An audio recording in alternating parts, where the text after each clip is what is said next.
Oh, okay. It's on. Good. All right.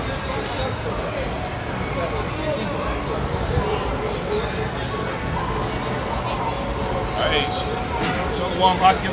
We give all praise to Yahweh Shai. Double honors to the elders and apostles at Great Millstone. Shalom to the sincere brethren out there pushing His word. It's another live camp. You know, brothers out here in San Francisco. We're just gonna let the spirit flow. Bro's gonna get right into the scripts. Yeah, cause you gotta say a little more time. I was watching the show, The Get Down. The brother's recommendation. It's a really good show. I saw like the first few episodes this past week. The spirit was on me to see that everything goes back to so-called culture, goes back to the tribes, man. For people to change things and to be innovators, to be creators, to be artists, musicians, dancers, all these things that our people are into, right? It's always Israel, man, meaning Judah and Ephraim. Okay, and then the tribes under them, right? We know the tribes under Judah and Ephraim are Benjamin and Levi, who are the so-called Haitians and so-called West Indians, and also the tribes also from West Africa, all over the earth. And then with Ephraim follows all the other Latin tribes, all right? Okay, Simeon, okay, Manasseh, Zebulun, and Ishkar, Gad, Reuben, and Asher, okay? And I was listening to I've been listening to reggaeton, right? Reggaeton music, and if you know anything about reggaeton, people think it's an Ephraimite thing, it's a Puerto Rican thing. But really, it started in Panama. It's Benjamin. It's a Benjamin thing. It's a Benjamin and Zebulun thing. They changed it. They put the cumbia on it, the salsa on it, which comes, that cumbia is that Colombian style. So it's all of them combined. So they mix in the reggae, which is Benjamin. They mix in the salsa, which is Ephraim. They mix in it all together. And what's the hottest music that everyone's listening to right now? It's Despacito, all right? It has over 300 million views or whatever. And that's what everyone listens to. Edomites. You got Moab. They're listening to it in fucking Japan, man. Right? Why is that? Because the spirit of Israel, right? The spirit of Israel, that's a spirit everyone attaches to. That's a spirit everyone wants to be like. Right? Why? Because that spirit is lively. The spirit is peculiar, you know? That spirit was given to us by Yahweh B'Shem Yahushai. Okay, and everyone gravitates towards that. So when I was a song came out, and this song has all kinds of millions of views on it. It's called Mi Gente. I liked it on my channel. And then the song is real spiritual. The one of the guy who sings is a Colombian dude. He's a light-skinned Colombian guy. And the other guy who sings it is a French Jake. Straight up from France, and he's a straight-up Jake. Right? And the song is called Mi Gente. And there's no Edomites in the music video, man. There was one dude who may be an Edomite, and it's that old ass Edomite guy, a so-called white person. He's an old, you see him on Instagram, he's like all buffy and dances. But that's a Jake spirit, man. Esau don't dance like that. And that's the closest thing to Edomite on the music video. It probably is a Jake, right? And the song is called Mi Gente. Right?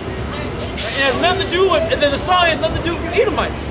Because Mi Gente means our people, right?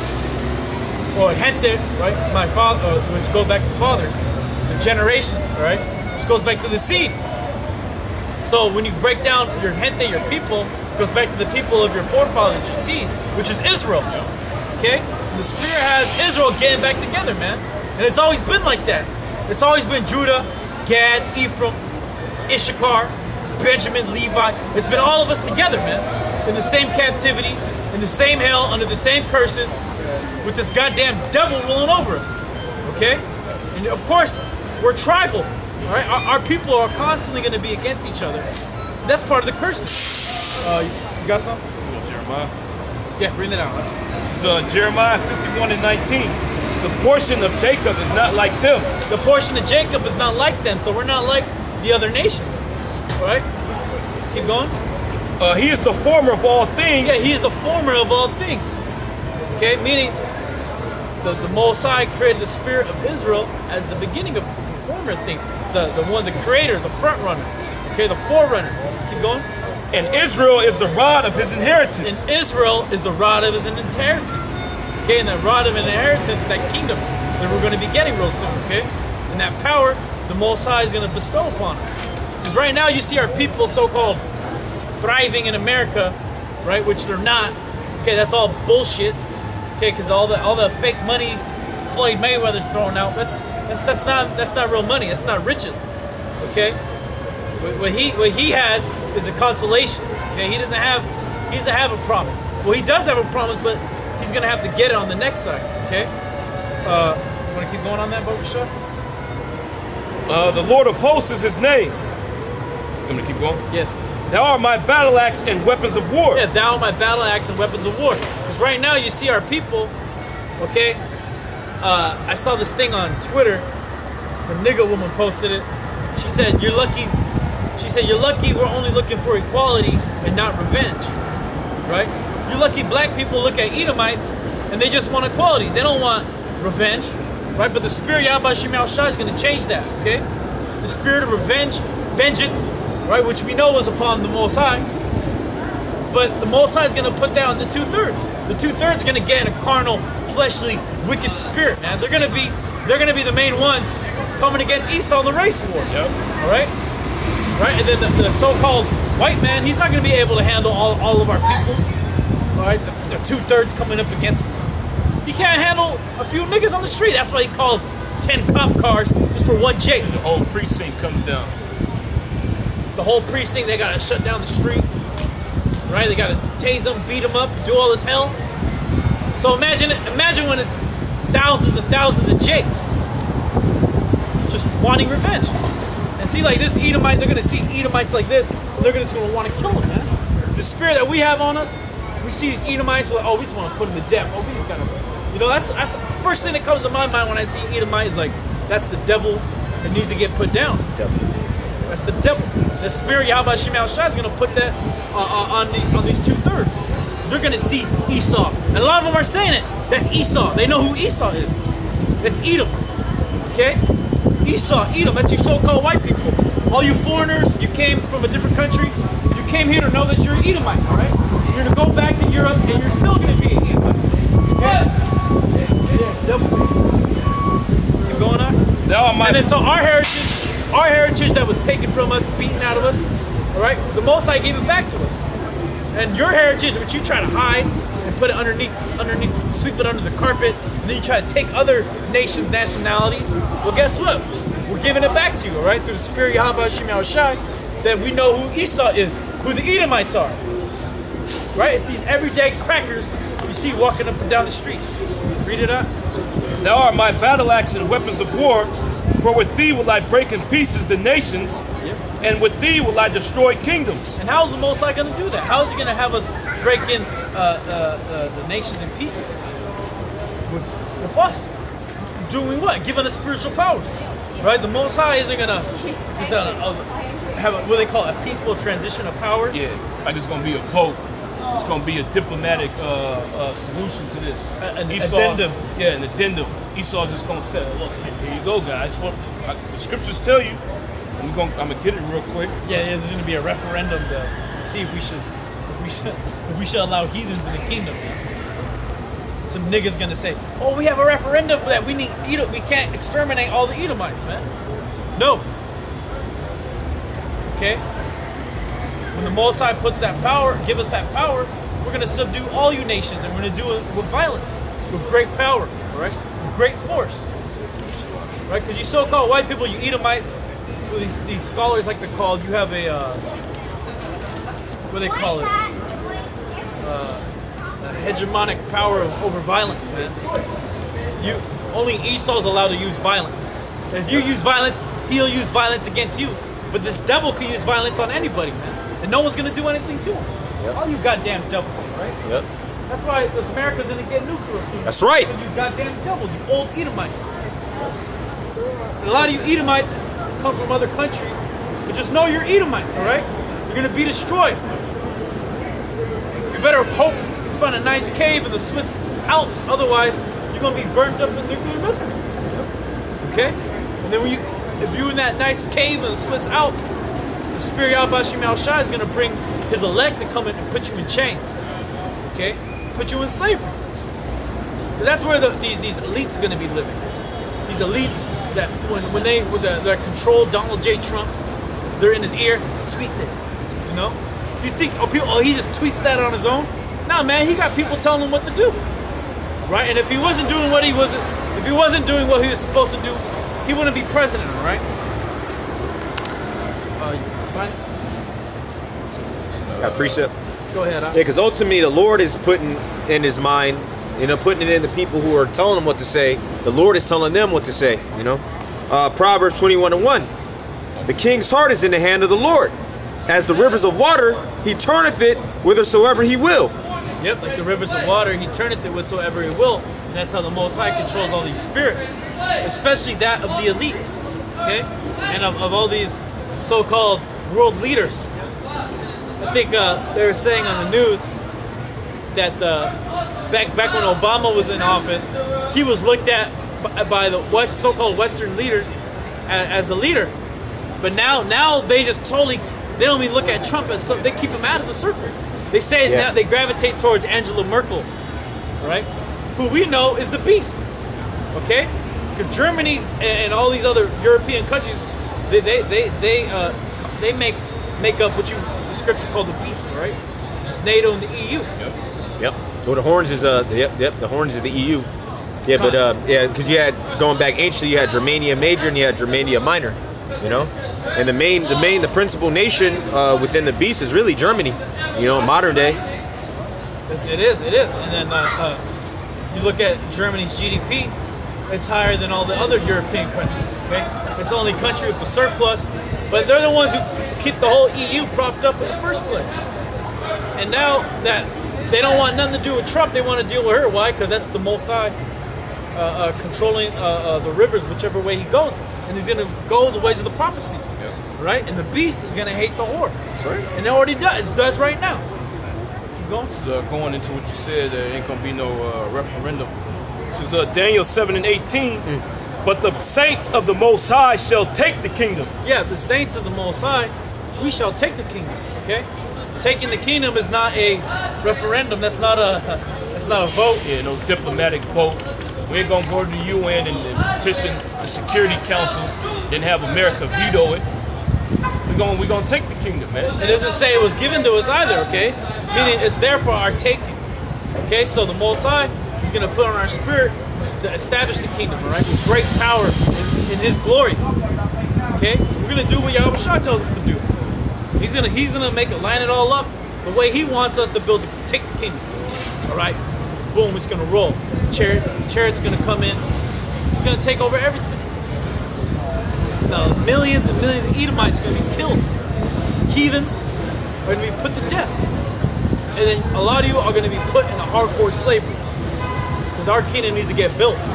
Okay, keep going. But the saints of the Most High shall take the kingdom and possess the kingdom forever, even forever and ever. Yeah, we're going to possess the kingdom forever, even forever and ever, meaning it's a world without end, okay? Which the Most High refers to us, the Israelites.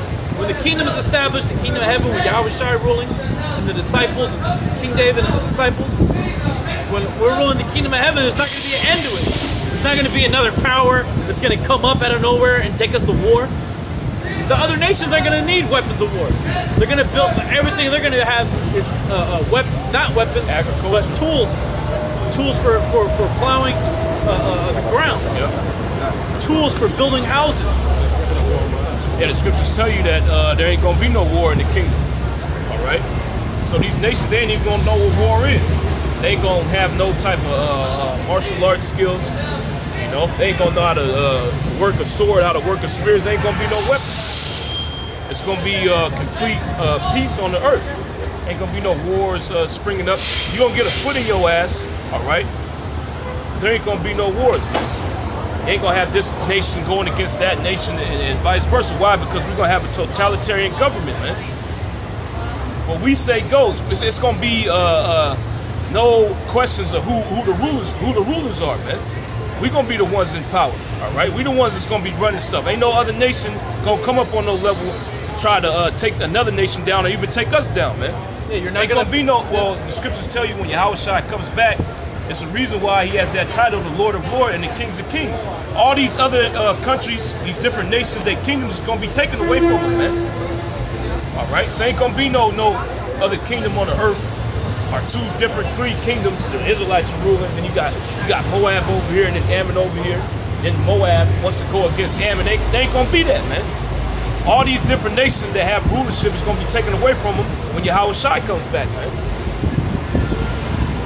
Revelation 11:14, the second woe is past, and behold, the third woe cometh quickly. Yeah, the second woe is talking about World War II, and the third woe cometh quickly is talking about World War III, which we basically in it right now. It's just not hot, man. They ain't putting troops on the ground like that. They ain't had a draft here in this country yet, okay? These average citizens ain't getting shipped out to war yet, but we in the midst of it right now, man. What's going on now is these proxy wars is going to culminate into that hot World War III, man, where the United States is going to be on TV, World War III, the United States declare war against Iran, Russia, you know. Keep going. And the seventh angel sounded, and there were great voices in heaven, saying, the kingdoms of this world are become the kingdoms of our Lord. Yeah, the kingdoms of this world have become the kingdoms of our Lord. Meaning what? He's going to take their rulership away from them, man. Any type of power, military power these nations have, okay? Their sovereignty is going to be taken from them. All right. So every kingdom that's on the earth is going to be converted to Yahushua, man. Why? Because this is his kingdom. All right. This is his planet. All right. And we're joint heirs with him, man. Keep going. And of his Hamashiach, his Christ. Which are talking about the elect. Right. Okay. Read it again from the top. And the seventh angel sounded, and there were great voices in heaven, saying, the kingdoms of this world are become the kingdoms of our Lord. The kingdoms of this world have become the kingdoms of our Lord Yahushua. Keep going. And of his Christ. Which means the anointed, which is talking about the elect. Okay? So the kingdom is going to be translated to Yahushua, and the elect, which are under him, are in turn going to get that kingdom as well, man. And he shall reign forever and ever. Yeah, he shall reign forever and ever. Meaning what? In uninterrupted rule. Okay? There ain't gonna be no other nation to come up and try to take Yahushua down or take down the nation of Israel, man. Like you got all these nations rising up against Esau. That ain't gonna happen in the kingdom, man. Every nation's gonna be content with their position of being a slave under the nation of Israel, man. And if they got a problem with it, we gonna get Zechariah the 14th chapter. About what happens if they don't want to worship the nation of Israel. You got it, bro. Romans 8:16, the Spirit itself beareth witness with our spirit that we are the children of God. And if children, then heirs. If children, then heirs. All right, so if we're children of the Heavenly Father, that means we're heirs to those promises, man. Keep going. Heirs of the Most High and joint heirs with Hamashiach. Heirs of the Most High and joint heirs with Hamashiach. So whatever Yahushua gets, we going to get it too. All right, there's still going to be order within the nation of Israel. It's going to be known that Yahushua is the head, but we're going to get a part of that kingdom too, man. We're going to be kings. Hit 2nd Ezra, the 2nd chapter. If so be that we suffer with him, that we may be also glorified together. Yep. Yeah, that's the point. All right. So we got to go through these same sufferings. And Yahushua, he went through suffering, man. He caught hell. Okay. He literally put his life on the line so he can gain the kingdom, man. That's what we got to do. Scriptures tell you present your body as a living sacrifice. All right. Read it out real quick. 2:42. So guys, 2:42. I Ezra saw upon the mount Zion a great people, whom I would not number. That's talking about the elect. All right. That's going to get delivered from the four corners of the earth during this coming destruction. Keep going. I Ezra saw upon the Mount Zion a great people, whom I could not number. Yep. And they all praised the Lord with songs. And in the midst of them, there was a young man of high stature. That young man is talking about Yahushua. Keep going. Taller than all the rest. Yep. And upon every one of their heads, he set crowns. Upon every one of their heads, he set crowns. Okay, why? Because he's going, like we just read, we're joint heirs with him. He's going to get the rulership when he comes back. He's the King of Kings and the Lord of Lords. And he's going to make us kings and priests, man. All right? Because it was given unto him, so he's going to give it unto us. Keep going. And in the midst of them, there was a young man of a high stature, taller than all the rest. And upon every one of their heads he set crowns. Every one of their heads, he set crowns. So all the entire elect are going to get those crowns in their heads, man. They're going to become kings and priests, as the scriptures say. Keep going. And was more, and upon every one of their heads he set crowns. It was more exalted, Keep going. which I marveled at greatly. Yep. So I asked the angel and said, Sir, what are these? He answered and said unto me, These be they that have put off the mortal clothing and put on the immortal. Yeah, and that's twofold, all right? It's going to be literal. When that happens, the elect's bodies are already going to be changed, okay? This is after they got delivered, so they got those immortal bodies. And spiritually, it's talking about them coming into the Word, man. Following after the ways of life, which is the spirit of Yahweh and Yahweh Shai, man. Okay, so we put this world off, we have put on the immortal clothing spiritually, which is the scriptures, living after the law, statutes, and commandments and the ways of the Heavenly Father. And that's going to manifest physically when we get those new bodies, man. All right? But for you to gain that, you got to deny your flesh in this society, man. You got to kill your flesh off. All right? Keep going. So I asked the angel and said, Sir, what are these? He answered and said unto me, These be they that have put off the mortal clothing and put on the immortal. Yep. They have confessed the name of the Most High. Now are they crowned and receive palms. Now are they crowned and receive palms, okay? So they confess the names of Yahweh and Yahweh Shai in the world, all right? And they put on this word, okay? So now they became immortal, and they received that kingship, man. That's really the ultimate goal, all right? The ultimate goal is to endure to the end so we can get that rulership, man. So we ain't got to deal with these peons out here, man. All these people that you see walking around, if they ain't Israelites, so-called blacks, Hispanics, and Native Americans, they going to be our subjects, man. You want a Moabite wine bearer, you're going to have a Moabite wine bearer, man. Then I said unto the angel, What young person is that? Is that crowneth them? What young person is it that crowneth them? Yep. He giveth them palms in their hands. So he answered and said unto me, It is the Son of the Most High, whom they have confessed in the world. Just like we read in Romans the 8th chapter, right? Heirs of the Most High, joint heirs with Yahweh Shai, man.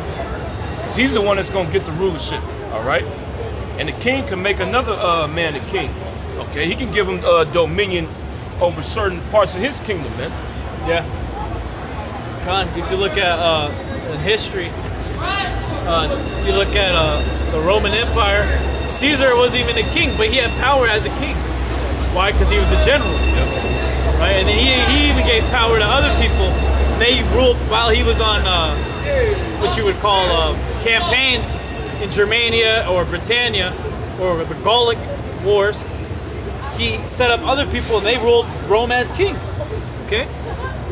So just how the Most High set up crowns and kings, that's how the whole nation is going to be. Yep. So he answered and said unto me, It is the Son of the Most High, whom they have confessed in the world. Yeah, you got to come out and confess the names of Yahweh Shai as well, man. It ain't just about the Most High, all right? You got to say the names of Yahweh and Yahweh Shai, man. You got to confess it to the world, meaning you got to come out here and say it on these streets. Yep. Put it out on the they could go viral and have it on the internet highway. Yeah, publish it. The brother I was listening to, the brother Yashawamba, yeah, we are living in the time of Acts, and these are our epistles, right? But they're digital, okay? They're viral now. They're online. They're not. We don't have to write letters to other churches. You know, we can call each other on the phone or make the epistles for you to see out here on the internet. Yep. It says, Then the angel said unto me, Salakia, verse 47. So he answered and said unto me, It is the Son of the Most High, whom they have confessed in the world. Then began I greatly to commend them that stood so stifely for the name of the Lord. It stood so stiffly for the name of the Lord. And when you look up that word commends, it basically means to praise and worship, man. So Ezra was praising and worshiping those men that stood stiffly for the names of Yahweh and Yahweh Shai, man. And if we endure until the end, okay, we make it in those chariots and we come back, we're going to be praised down here on the earth, man. By these other nations, by the rest of Israel. When we get into our power seat, All right. You got something? Got a precept on publishing. Bring it out. Jeremiah 50:2. Declare ye among the nations and publish and set up a standard. Read it again. Jeremiah 50:2. Declare ye among the nations. That's what we doing. We declaring this word unto the nations, man. Yep. All right.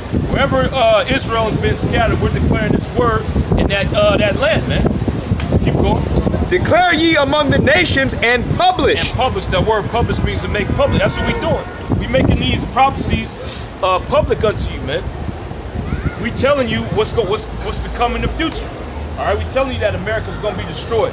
All right. We telling you that 2/3 you so-called Negroes, Latinos, and Native Americans that don't want to get down with this word is gonna be put to death, man. You're gonna get caught up in all these calamities that's coming to this place. Okay. We telling you that America's gonna be destroyed via thermonuclear missiles in World War III, man. Keep going. Publish and conceal not. Yeah, publish and conceal not. All right. I mean, if you got that talent, you ain't supposed to bury it, man. You're supposed to come out here and proclaim this word. That's the reason why the Most High gave you the knowledge to proclaim it, man. You ain't just supposed to sit on it. Or you know you're an Israelite, you know the breakdown, you know the prophecies. But you gonna stay in your house and play on your damn computer, man. That ain't what the Most High gave you this knowledge for. He gave you the knowledge so you can come out and speak His word, man.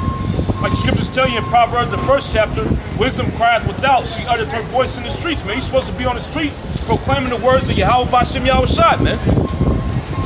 Keep going. Publish and conceal not. Say, Babylon is taken. Yeah, say Babylon is taken. This place is going to be taken. All right, America's done, man. That's right. Any of you people that have dreams or aspirations in this place, you might as well throw it out the window, man. There's no bouncing back for America, all right? First of all, your economy's through, all right? You're at over $19 trillion of debt, okay? Yeah. The average American, and you don't even know it, okay? The bankers, they got debt. They gave you a debt. You own on an average $100,000, man. Yep. On your name, you owe the bankers $100,000, man. Just for being born Just in for America. being born here in America. Yeah, aside from your debt that you've incurred being here. And then all the investors and economists are saying that it's a bearish market, meaning that it's about to go down. Everything is overpriced. All of these stocks, and when things are overpriced, they have after that a correction. Right. So that brings the market down. So pretty much this has been a bubble. Yep. People call it the Trump bubble. All right, because they thought he's gonna spark infrastructure. He's gonna downsize public programs, and then money's gonna be invested into the private sector. But it's not working, man. He didn't do any He of didn't do it. He didn't do it. He's just following the plans that the elites told him to do, man. Yeah, He's not his own guy, all right? He's Yeah. not against the deep state. Right. You bug outs out there, man. There was no tax cut. He said he's gonna get a tax cut that year. There's no fucking tax cut. Yeah, that's why you look at the market. All of these stocks are down. All right, they're going back to the correction level and even plunging below that, man. Tech stocks are down. Blue Apron went public. Immediately, they're done. There's only a few stocks. There's only a few stocks in a few industries that are actually good.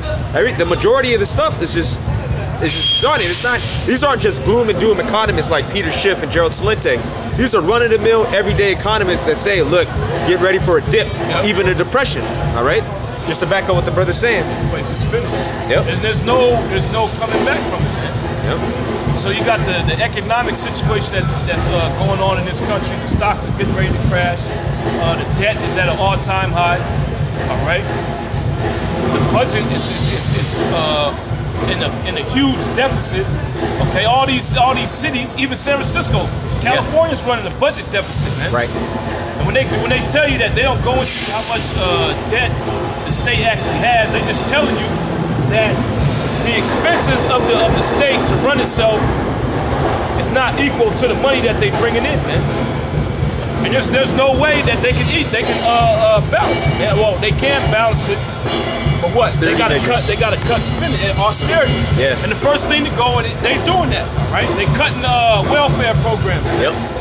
Which the majority of these people rely on because there ain't no jobs out here. Yeah. All right. Well, if there are jobs, there's a lot of jobs, but it's not equal to what you need to survive out here. This is the highest cost of living, the highest rent possible. You can't buy a house. You can't rent in San Francisco for anything less than $2,000. What your parents did, working blue collar jobs and being able to afford a house, is impossible in America. You can't have a blue-collar job and pay the rent. Not here. Not here, or buy a house. For sure can't do that. You gotta get in a program, get subsidized, or live 2 hours away, man. And they're gonna cut that, like the brother was saying, because that's the first thing to go. That's the first thing to go. All right, when you need to get rid of a budget deficit, the first thing to go are entitlement programs. Back in Jeremiah 50, Babylon is taken, Baal is confounded. Yeah. Merodach is broken in pieces. Which Baal and Merodach represent these idols that the elites worship, man. And they actually worship Baal and Merodach, all right? They actually praise these idols and have them, they manifest themselves to these elites, man, and give them instruction. Okay, look, well, you gotta do this right now, you know? Well, you gotta do this over here in Asia if you want your new world order to work out, okay? Her idols are confounded, her images are broken in pieces. Right. That's it. That's good. Yeah. Read it down in Zechariah 14th chapter. Yeah, this place is done. Oh, well. Start at 16? God, let's get to the point. This place is done. All these idols that you people worship out here, it ain't gonna save you from what's coming to this place, man. What's your nationality? What's your nationality? Come on. Say it again. Come on. Paul? You're from Afghanistan? Yes. Okay. Well, you're an Elamite. Right? You're an Elamite. And when you read the scriptures, that's your biblical nationality. You're an Elamite. All right? Whether you accept it or not, it's of no consequence. All right? But we're talking about, since you're an Elamite, you're not an Israelite, we're talking about the downfall of your nation. And you're a descendant of the ancient Persians and the Carmenians, right?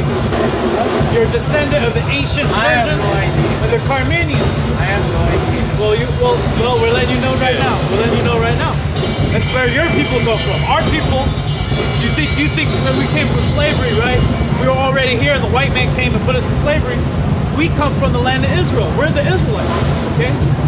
And the Most High is waking us up to put us back in our land. You know those people over there? Well, the Most High is going to first destroy that place so people are missing. Afghanistan is getting blown to pieces right now by drones. Syria, and then next is Iran. But Iran, Syria, and all the other nations are going to get together and go to war with America, and America's going to be destroyed and thrown up into the missiles, right? I don't know. And the so-called Jew in the land of Israel is not the real Jews, right? We're the real Jews, okay? I'm glad to hear that. All right, we're letting you know. Those aren't Jew never fight the Muslims, never fight the Jew. Yeah, but those guys are the devil. Yeah. They're different. They're the devil. All right? All right, man. All right, Pashtun. Pashtun.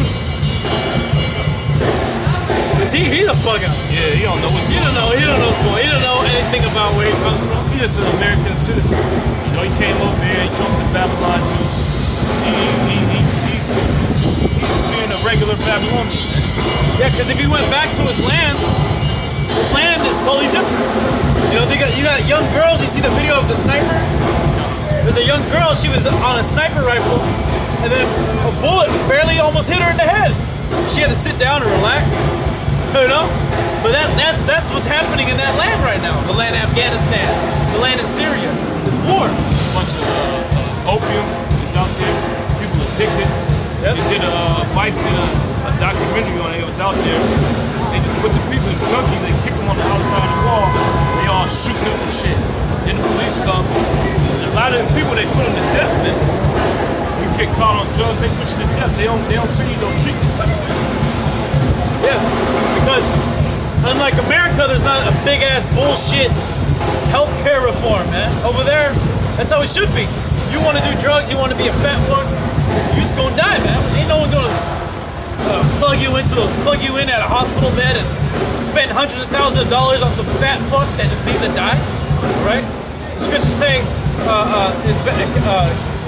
continual death is better than continual sickness, okay? But out there in those lands, they're destroyed because of America, but real soon, what's happening in Syria and Afghanistan, it's gonna look like paradise compared to America, man. Because there's gonna be famines, plagues, pestilence, all kinds of death and destruction. Right? Right now we can smell the homeless people. Well, pretty soon there's going to be smelling dead bodies. Right? It's going to be even worse. Right now you got people walking around rotting flesh and their own feces. But now you're going to smell that and then a dead body, man. That shit stink. You can smell the animals decaying, you know? Or even if you smell the dead body, it shit stink, man. Body's breaking down, the flesh is breaking down, the organs are breaking down. That's how it's gonna be. That's how it's gonna be here in America real soon. It's gonna be, the streets is gonna be covered with dead bodies. They just gonna be one. You go around the corner, you're gonna whip that shit, man. A lot of these people gonna bug out. They ain't used to that, right? You're gonna have bombs going off. Niggas getting shot with drones, with drone missiles. Yeah, the little drones too. They're gonna have guns on them. Niggas gonna make drones, man. They already are. Jeremiah 25 and 30. Therefore prophesy thou against them all these words, and say unto them, the Lord shall roar from on high, and utter his voice from his holy habitation. Yep. He shall mightily roar upon his habitation. He shall give a shout as they that tread the grapes against all the inhabitants of the earth. Against all the inhabitants of the earth. Okay? Well, this is a cut on my man vocab. Right. He's saying that, all nations can make it. Well, this is a prophecy dealing with all nations on the earth, man. Keep going. Verse 31, a noise shall come even to the ends of the earth. Yep. For the Lord have a controversy with the nations. The Lord have the controversy with the nations. So the Most High got something against every nation that's out here walking up and down on this earth, man. He got a problem with Elam. He got a problem with Moab, Ammon, these different Japhetic nations. You can see it right now. Yep. You can see what's happening to these other nations. They're getting hell on them, man. You see how Moab lives? They talk about Moab is one of the fastest growing economies. Them Moabites, The majority of them catch hell. they're catching hell. They breathe in pollution. Yep. Yeah. They're living in high rises that are sinking and collapsing. Coast cities. Yeah, they make nets outside of their apartments because they permitted suicide, man. All these nations are the Most High's mad with all the nations. So they say there's a controversy against them. For the Lord have a controversy with the nations. Yep. He will plead with all flesh. Yeah, I mean, he's going to judge every nation that's Right. out here on the earth, man. Okay? That goes for all you nations, Elamites, East Indians, all right? You're going to get judged by Yahweh and Yahweh Shai too, man. Okay? Keep going. He will give them that are wicked to the sword, saith the Lord. Yep. So he's going to put you to death. Okay, you're going to get caught up in these wars that's going on out here. All right? These niggas, these bitches out here is going to put you to death. They're the main ones. Hey man, our people are gonna be the main ones in the race ride. I was watching the Get Down. Show you that. They showed you that at the blackout. In the 70s, yeah. It was Jake. Yep. You know? Every nigga.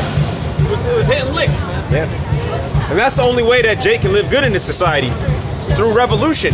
Hey, because even when I was a kid, you had the riots and the so-called riots, which was an uprising in LA. And then that preceded what? They had a year of peace, man. In the streets. All right, because Jake was okay. After that, he had 93. The niggas wasn't shooting each other. It was cool. All right, they got stress relief, beating Esau. You saw the niggas. They would do Reginald Denny. Yeah. They hit him with the brick, kicked him in the head. Jake look happy, man. They look genuinely happy, man. Yeah, so Jake, don't you want our people to be happy, man? You know?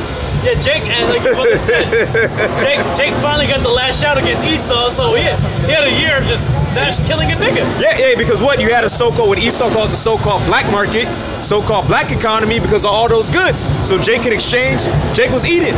But then that stuff runs out, all right? That's a temporary thing. So that right there should show you that in order for so-called, and it wasn't just Judah in there, Issachar was out there. All right, majority actually was Issacharites, so-called looting, all right? That just show you that what? Our people need something separate from the mainstream society in order to prosper, in order to have some type of peace. All you gotta do, that's recent, all right? It's over 20 years ago. There was actually peace out there, man. I was there, all right? Verse 32, thus saith the Lord of hosts, behold, evil shall go forth from nation to nation. Evil shall go forth from nation to nation. Right? That's why all these calamities are hitting these different nations, man.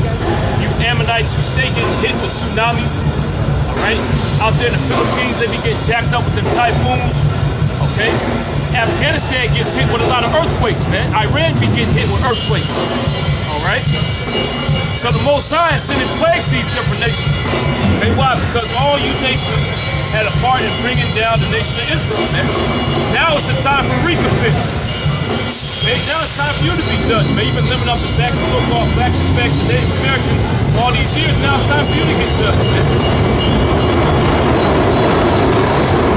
Reset. First Maccabee 2 and 10. What nation have not had a part in her kingdom and gotten of her spoils? Yeah, what nation have not had a part in her kingdom or gotten of her spoils, man? That question is really rhetorical because all nations have had a part in taking down the nation of Israel. You get Jeremiah the 9th chapter, the last few verses. I believe it's the last 3 verses. All nations had a part in bringing down the nation of Israel, man. So any nation, you got a Moabite that come up here, well, no, I didn't take part in that slavery. The scriptures tell you that Moab was confederate with all these other nations, mainly Edom, and taking us down, man.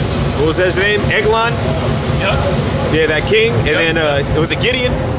I think it was Gideon. Ehud. He was Ehud, the Benjamite. He was left-handed. Yep. Remember, he stabbed his ass. All right. Yeah, because the Moabites had us in captivity. Further, they Sick on the inside. yeah, further Came out. He stabbed him. Yep. And the Moabites are over here because of the work that our forefathers did. All right, them simple ass niggas I was marching for civil rights legislation, that opened up immigration from Southeast Asia. All right, so these Moabites, you see a lot of these Moabites over here, that's because of civil rights acts. And that was us getting fire hose. And then they come over here, all right, in our communities, and then they look at us with scorn, man. So to hell with them nations. They set up them liquor stores up. Well, there's a dude, Moabite, a Korean dude, he shot and taken it back. I mean, I given the nigga was in there, he was robbing the place, but he was unarmed. He shot the nigga in the back. Jeremiah 9 and 25. Behold, the days come, saith the Lord, that I'll punish all them. Read it. That's the last one. That's the last two. It might be the 10th.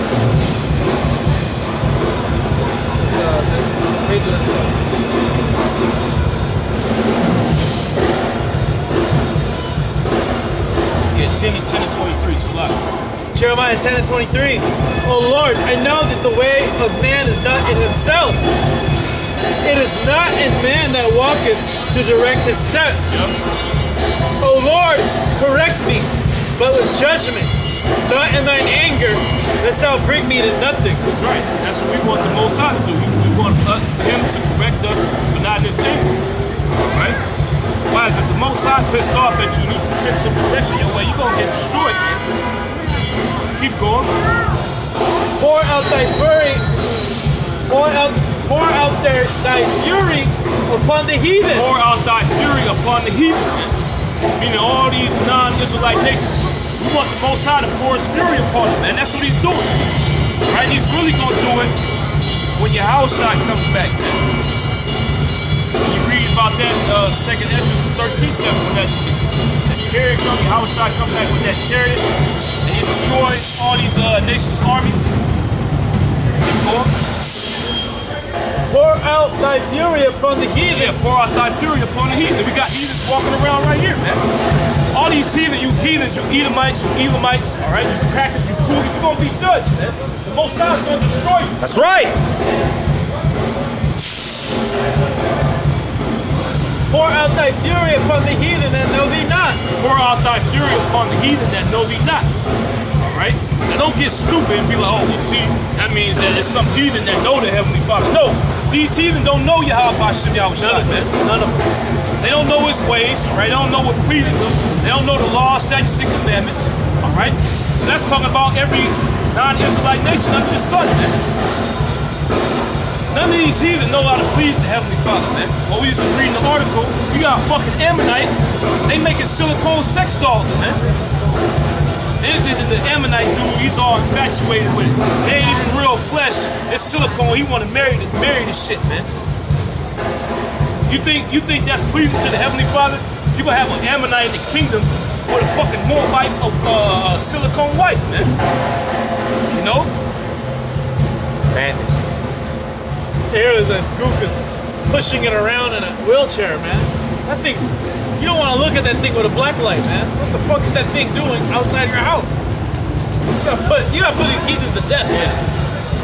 But see, when you say that, okay, these heathens are naked, all right, that's the type of stuff that's gonna be going on in the kingdom. Yeah. These heathens, they ain't gonna be reformed. They can't be reformed, man. They're not. The only way they can be reformed is that they need a foot in their ass, man. Yeah. Right? Chains. Yeah. Changed by an Israelite. Because that promise in Hebrews, the 6th chapter, of having a new heart, that only is for the nation of Israel. It says both of the houses, the kingdom of Judah and the kingdom of Israel. All right, if they don't get a new heart, they're going to be doing the same shit they've been doing since they were on the earth, man. So what would change? Nothing. We're going to be righteous because we're going to get a new heart, man. That promise, you can't point anywhere. Even if you say, well, look, the Gentiles, that's talking about them. There's no place written that says that the heathens are going to get a new heart, man. Right. All right? Which means they'll what? Continue to sin. All right? See, the reason why the Most High made the nation of Israel is basically to be the police of the earth, man. So the Most High separated us. He gave us the laws, statutes, and commandments to keep you other nations in check, man. That's how that's going to come to fulfillment when the kingdom of heaven is established, right? None of you heathens have a part in this thing, man. Your part is to play a slave, all right? That's all you were created for, to be a slave to the nation of Israel, man. Yeah. We're gonna be your overlords, right? Yeah. Property owners. Yep. Right? Because you're gonna be possessions. All your nations are gonna be actual possessions. Just like our women are possessions. Your actual, every bodily, able-bodied heathen is gonna be a possession. Well, you're gonna have an owner. Even if you ain't able-bodied. Yeah. Well, then you're gonna have to get it registered. You know, Esau registers your car. Hey man, we're gonna have to register you heathens. Brother's gonna have to register their heathens, man. Oh man, I got this many Edomites. So we make sure we exterminate every last one of you damn devils, alright? We're not gonna have an Edomite just lollygagging during the destruction of 1,000 years in the kingdom, man. Or Edomite is gonna be hiding up with Moab in the mountains. Oh, he ain't gonna get away anyway. No way, man. Moab gonna fucking bust him out, man. Yeah, they're gonna avoid you like the plague. Our Moab gonna get jacked up. Yep. Because the heathen nations, they're gonna follow what their lords say, which is us, all right? Their gods, who is us, the Israelites, the saints. Back in Jeremiah 10 and 23. Oh Lord, I know that the way of man is not in himself.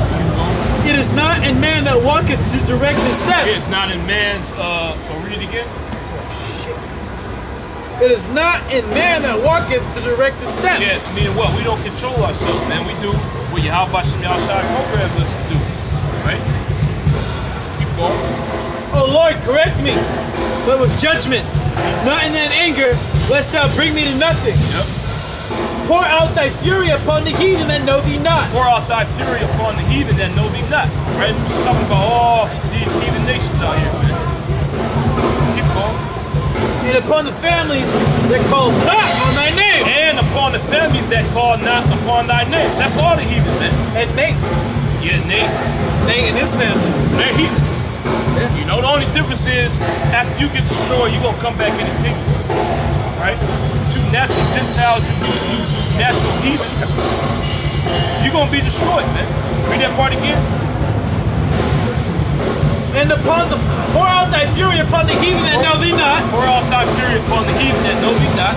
And upon the families that call not on thy name. And upon the families that call not upon thy name. Now, what's the name of the Heavenly Father? All right, you ask these nations out here, they ain't going to be able to tell you, man. Furthermore, the scriptures tell you that the name of the Lord is dreadful among the heathen, man. So you can't call upon Yahweh and Yahweh Shai, man. You're going to get jacked up. Keep going. For they have eaten up Jacob and devoured him. They have eaten up Jacob and devoured him. Right. Okay? Every nation has eaten up Jacob and devoured him, man. Every nation comes over here and lives off of Jake, man. All of them. You Moabites, you got the damn liquor store set up. All right? You won't give a nigga a pass on the damn penny on the drink. All right? But you will short him 50 cents, man.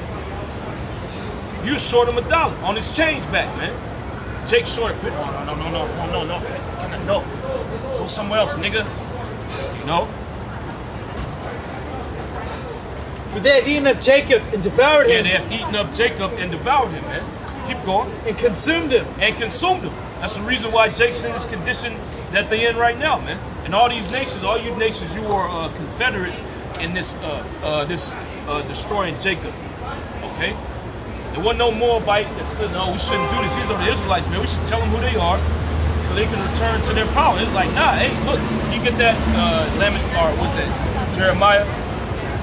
They say, bow down so we can go over thee. None of these nations had a problem with taking the nation of Israel down, man. Keep going.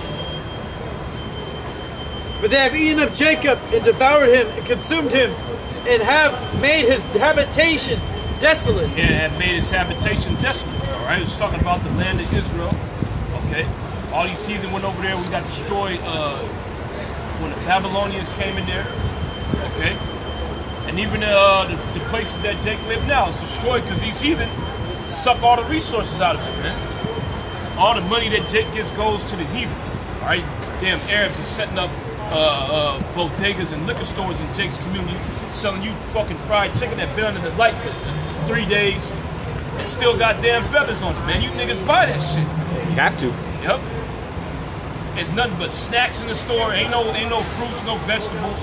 There ain't no food you can sustain yourself off of.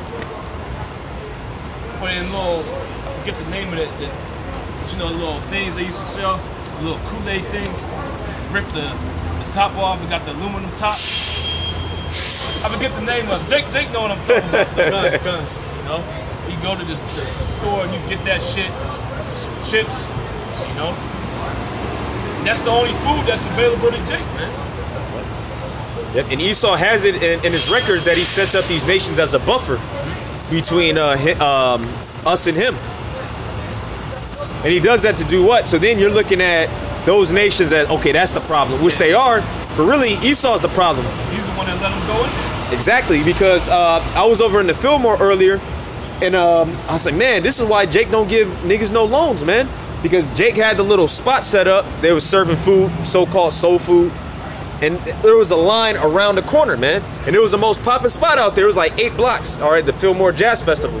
8 blocks, but the most popping spot was a Jake spot. And they had an actual man that was running it, so it was running good, a Jake dude, you know what I'm saying? And you know, if a black woman is in charge, you're not getting your food for 45 minutes, minimum, all right? And then the food gonna be cold and cold and everything, but he had it going. You know, I was like, man, this is why they're not gonna give Jake. That's why you have something like the like Tulsa race riots. Yep. All right, Black Wall Street destruction. Jake why? Was doing too good. Because Jake was doing too good. Why? Because like the brother read earlier, we're the former of all things. We're the best at everything. And it is a jazz festival. Majority of the acts were Jake, but you had some Edomites. But even with that, the only spots that was the only little stages that was popping was Jake spots, because that's Jake music in the first place, man. Even you got some damn laundromats, but you associate with that with Moab. The patents that go back to a so-called black woman, man. But we don't get to reap the spoils of our labor, man. The fruit of our labor, I should say. All right, that's given to the heathen, man, because we don't have an inheritance in this world. All right, we're not. Yeah, because that's why Ezra's was like, well, if we're the chosen people, why don't we have an inheritance? Why? Because this is not our world, man. Our job was to come here, build it up, and then the Lord destroy it, man, after it built up this iniquity. But now it's being manifested. See, now Jake is starting to get the credit. Now everybody's starting to acknowledge it. Oh yeah, black people started that. Oh yeah, that's actually a black thing. That's a black thing. So now that's why everybody's on Jake's nuts, man. It's a sign of the times. It's a sign of the times, but it's too late for you heathens, man. I found that. Yeah, you're acknowledging Jake's accomplishments ain't gonna get you out of this hell that's coming. Yep. You're acknowledging that the so-called blacks, Hispanics, and Native Americans are oppressed in this society. Ain't gonna get you out of the judgment that's coming back. You bring it out? Yep. Isaiah 51 and 23. But I will put into the hand of them that afflict thee. Actually, let me start up. Isaiah 51 and 20. Thy sons have fainted. They lie at the head of all the streets as a wild bull in a net. That's Jake, man. You go every corner, all right? Jake neighborhood. You gonna see niggas on the corner, man. Whether it be the northern kingdom or the southern, they both do the same thing, man. Jake always conveniently find their way back to the corner, man. To fulfill prophecy. You read it again. He's always on the corner. Yeah, even us. Yep. Hey. We ain't full of the fury of the war, though, right? But the heathens caught on because where they put their stores.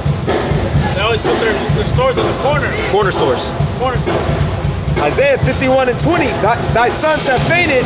They lie at the head of all the streets. Yeah, we ain't fainted though, right? Take finds their way to the head of the streets, man. Yep. Take chilling on the corner, you know? Yep. If you go to Jake there, but that's all you see. Jake's always on the corners, man. Niggas playing dominoes. Yep. Shooting dice. Shooting dice.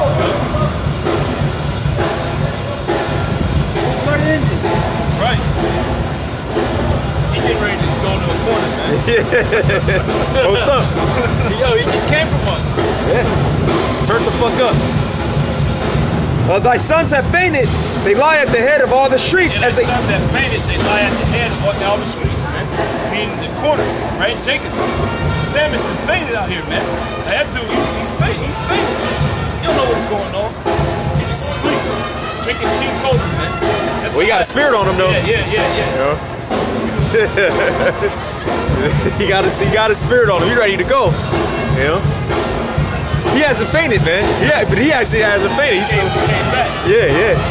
He's starting to bounce back. He's starting to bounce back. Yep. That's the spirit of Israel right now, right? Bouncing back. It's bouncing back because if you're another nation, you see what the hell we've been through.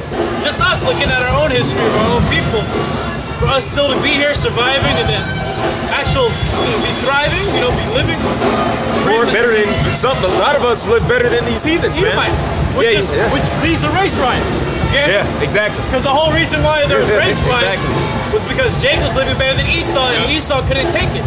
So they saw Jake with the perfect ivory Steinway pianos, man. That probably threw. Once they saw Jake with the Steinway pianos, I think those pianos are the most expensive pianos you can buy. Jake had that in Tulsa, Oklahoma. That Esau lost it. Okay, man, we gotta fuck these guys up. Because he couldn't believe it. It's like, damn, I put you niggas in slavery. I castrated you. I raped your woman in front of you. All right, I kicked your daughter down the stairs. I did all of this, and you just bounce back. I try to make you dumb. I try to make you stupid. Yeah. And look, you have class. Jake wasn't just, like nigga money these days. Black Wall Street today would just be hoe bitches and crack and strip clubs, right? Man, it had some moral fiber in it. It was good business. It was professional.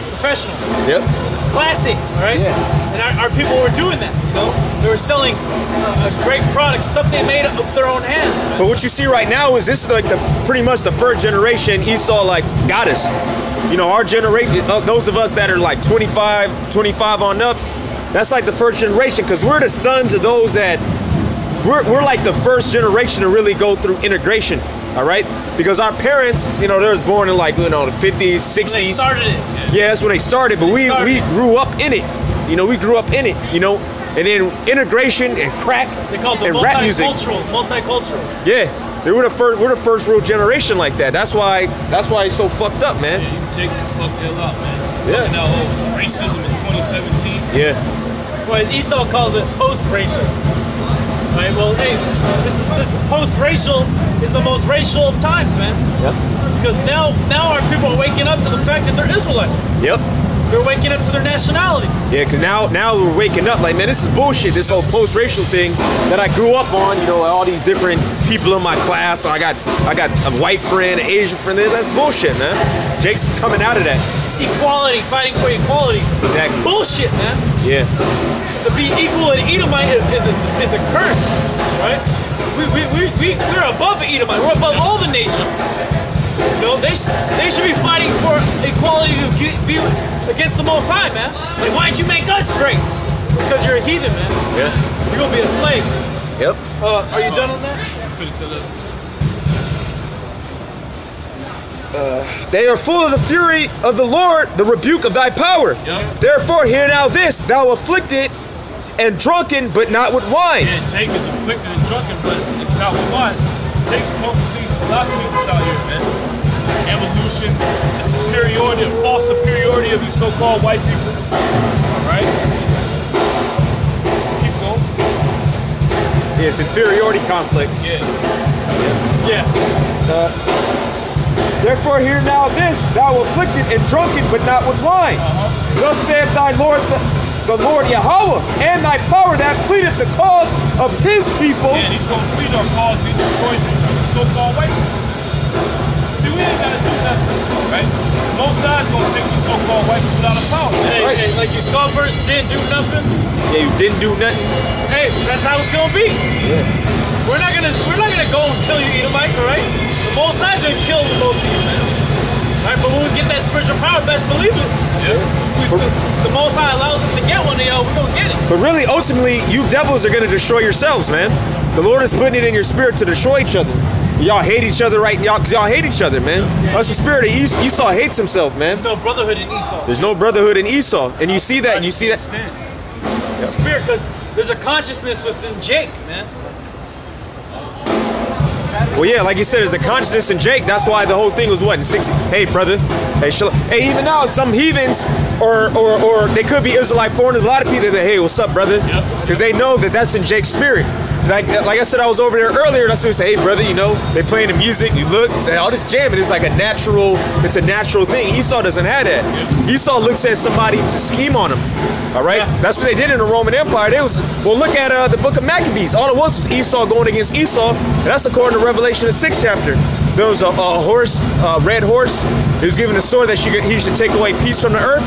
World War I and World War II is just a few examples, man. Esau just on a mass scale, man. That's why there's such a concentration on so-called black on black crime. Even though niggas killing niggas, hey man, that pales in comparison to Esau killing Esau, but it's because our people have a natural brotherhood, and if something happens, there's always like, hey, we shouldn't be doing this. We know that we're not supposed to be doing that to each other. Esau doesn't have that, man. He's the devil. All right, behold, I have taken out of thy hand the cup of trembling, even the dregs of the cup of my fury. Thou shalt no more drink it again. That's right. We're talking about the slavery and the curses that our people are going through, man. Which is the reason why, you know, that brotherhood is coming back amongst the nations, man. Right. We got the North fucking with the South more heavy. Okay, even out there in Oakland when they had the rallies after the Warriors won. Videos that was out, you know, out there in Oakland, they got the sideshows and shit. It used to be mainly a Judite thing, but now it's a lot of Northerners doing that, you know? And the South was out there fucking with them too, man. You know, they was linking up, right? So that camaraderie that we had back in the ancient time is coming back, man. Even when in the 60s, when all these race riots was popping off, the North was getting down too, man. Yeah. Esau don't like to bring it out. He's got a lot of race riots out there on the East Coast, Camden, different parts of Connecticut. Ephraim was out there riding, man. Yeah, what do you think? What do you think they're gonna do? They're just gonna sit around, man? They're gonna go get theirs. They're jigs. They're gonna, oh man, niggas are stealing shit. Let's go get ours, man. That's how Jake works, man. But would they do that? Would they go and do that if Esau was riding, man? No. There's a different spirit, man. Both sides separate us from the nation, right? But I will put it into the hand of them that afflict thee, which have said to thy soul, bow down, that we may go over. Yeah, which have said unto thy soul, bow down, so that we may go over. Right? That's how these nations look at Jake, man. Yeah. They actually believe in their mind that we're slaves. We're their slaves, man. We're their property. Yeah. And that's how it's supposed to be. Okay? But the Most High is going to flip the script on you damn devils, man. Right? You're going to know that you the real slaves, man. We're going to put your red ass in the slave. We're going to put chains on your red neck, man. Yeah. Right? Kick you in your damn ass all day. Save the Sabbath, right? And thou hast laid thy body as the ground and as the street to them that went over. Read it again. From the top? Nah, just that last okay. And thou hast laid thy body as the ground and as the street to them that went over. Yeah, Jake just laid down for these damn heathens, man. Here it is. You just bought into Esau's bullshit philosophy. He's over you, man. You have bought into the lie that you are the missing link, man. That you're the lowest form of human on the earth, right? You trying to conform yourself to the way of the so-called white man so he can treat you better, man. But you doing that, you just bowing down to him and acknowledging that you a slave, man. You trying to be like me, I can get him to do anything. Alright? And take doesn't willingly, you willingly bow down to these damn heathens, man. You want to try to make yourself equal with them when you above them, man. Yeah, it says bow down thy soul. That's the only way that the heathens can prosper, is if our soul isn't right, if our spirit ain't right. Isaiah 60 and 8. Who are these that fly as a cloud and as the doves to their windows? Surely the isle shall wait for thee, and the ship of Tarshish first, to bring thy sons from far, their silver and their gold with them. Surely the isle shall wait for me, and the ships of Tarshish first, to bring thy sons from far. Yeah, to bring thy sons from far. Why? Because the nation of Israel is spread throughout the four corners of the earth. But the Most High is going to gather them from the four winds of the earth and set us back in that land of Israel, man. We belong. We're going to get our inheritance back. Then we're going to get our noble position back, man. Keep going. Surely the isle shall wait for me, and the ship of Tarshish first, to bring thy sons from far, their silver and their gold with them. And to the name of the Lord thy power, and to the Holy One of Israel, because he hath glorified thee. Yep. And the sons of strangers shall build up thy wall. Yeah, the sons of strangers shall build up thy wall. Okay? That's talking about all you heathens out here, man. Right? So if there's any Edomite that doesn't have a job, right, unemployed, you can have employment in the kingdom, man. Right? These cucks right here, y'all know they gonna work, right? Them weak cucks right there, man. They gonna be working in the kingdom, right? Bitch boys. Yeah, bitch boys. They gonna build up our walls, man. Ain't gonna be no harnesses, right? We ain't gonna strap your ass to the wall so if you fall off, you can live and work another day. If you fall off, it's through, man. Hey. We get another Edomite. Yeah. All you Edomites are workers, man. Yeah. We're gonna have an unlimited labor force, you know? You diamond, I just get your son. Yeah. Hey, get your ass up there, replace your daddy. Your daddy just died, man. Or we could bring him back with the spiritual power.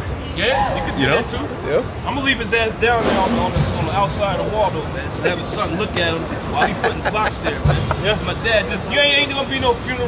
You ain't That's gonna right, get man. more than your dad. You gotta work, boy. Yeah. You got work to do. Hey, that's what we did. Yep. You know, show you that in The Butler. Remember his dad, he was raping Mariah Carey. And then the son was like, what you gonna do? Then they smoked his dad, he just went right back to work, man. He couldn't do nothing, he had no time to mourn.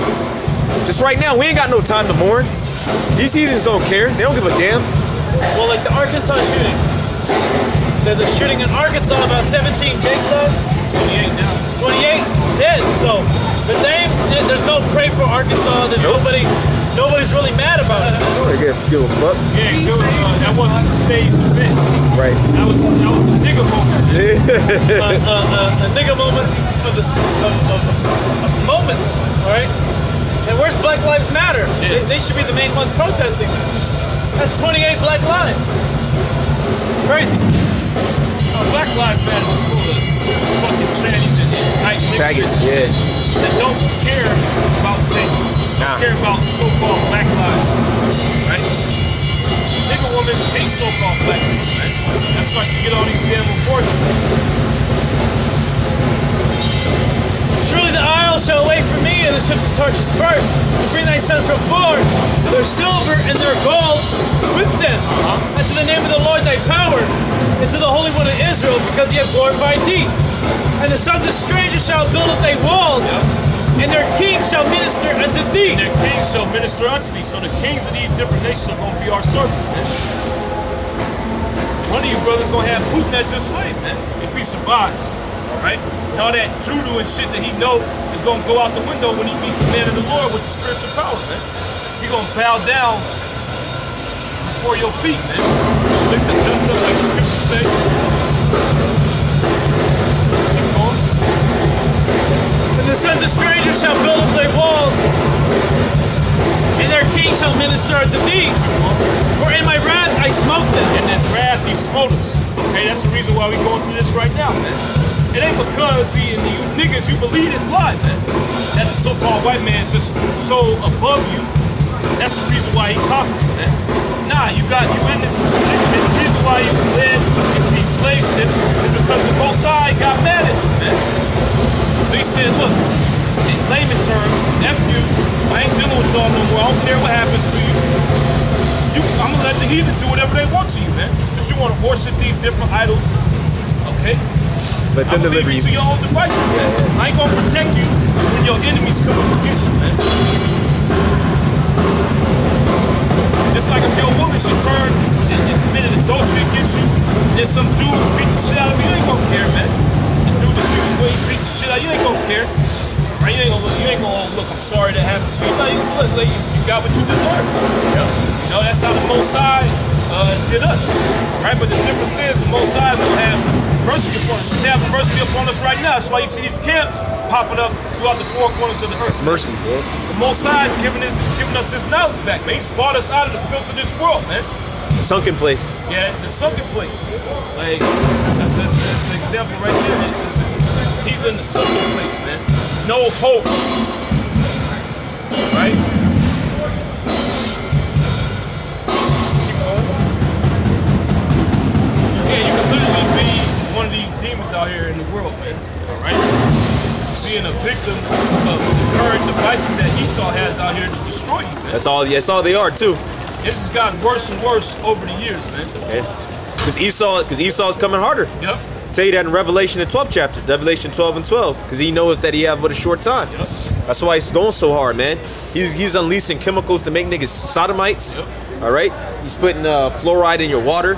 All right. Which further it messes up your brain. Yeah. That calcifies your pineal gland. All right. Drinking water out of plastic bottles, which has BPA and BPSs, which is a synthetic hormone. It acts as a synthetic hormone. When it breaks down in men, it gives them feminine qualities, man.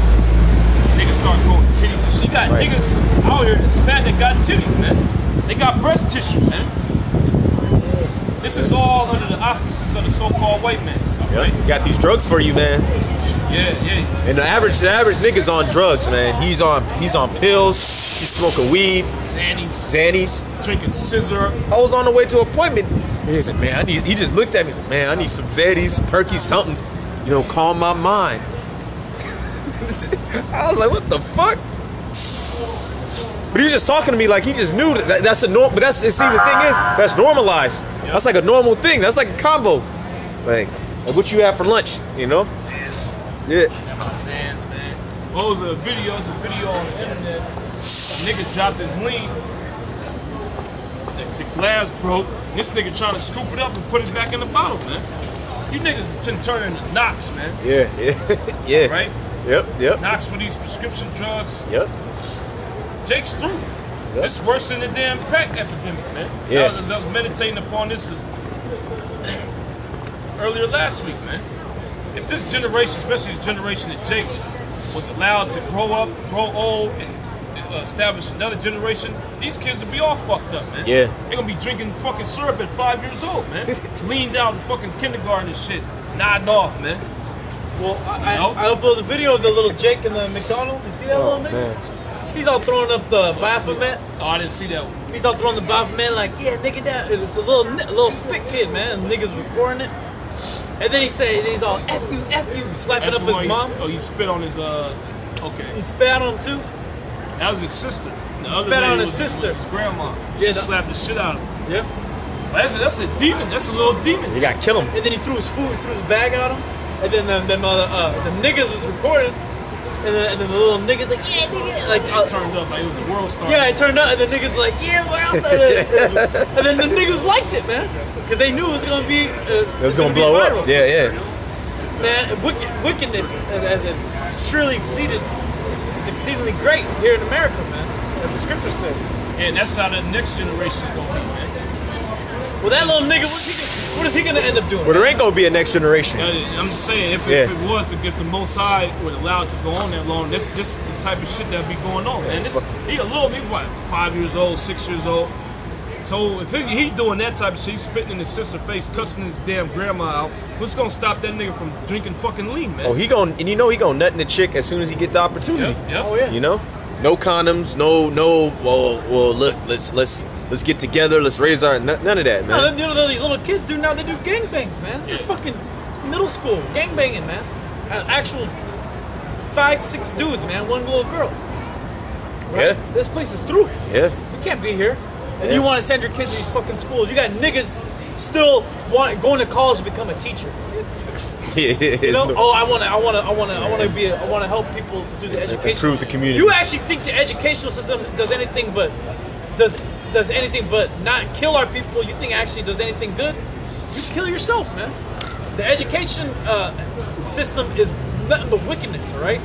You get all these kids away from their parents. First of all, they ain't supposed to leave their parents, man. Their parents are supposed to educate them, man. Yep. They're supposed to build them up in what they believe, not in what Esau believes, because Esau believes a kid can choose his gender, but the same fucking kid can't tell you what time he's gonna go to sleep. Yeah, you can't. They can't vote. It's crazy. They can't vote, but they know if they're gonna be a woman or a man. Well, They're not even a boy or a girl yet. They just came out with that. They about to start making it the fucking educational transgender doll, man. Yep. They giving it to little kids to influence them to either chop their rod off or try to get a damn fake vagina, man. Shit is wicked, bro. So Yeah, if these kids were allowed to grow up, man, just be a fucking generation of trannies, man. Yeah. Dudes that think they women bug outs, alright? And women that think they men, man. And then life as we know it, human life will cease to exist, man. Nation of Baphomets. Yeah, and the little nigga who's spitting in her sister's face, he's gonna grow up and he's gonna have sex with trannies, man. Yeah. You know, that's how fucked up this place is, man. We gotta get the hell up out of here. Shit is disgusting. Disgusting. 1 Corinthians 3:19, for the wisdom of this world is foolishness with the Most High. Yeah, you wanna, oh, I gotta go to college so I can teach other kids to be bug outs like you, man. It's a suicide bomber, pretty much, you know?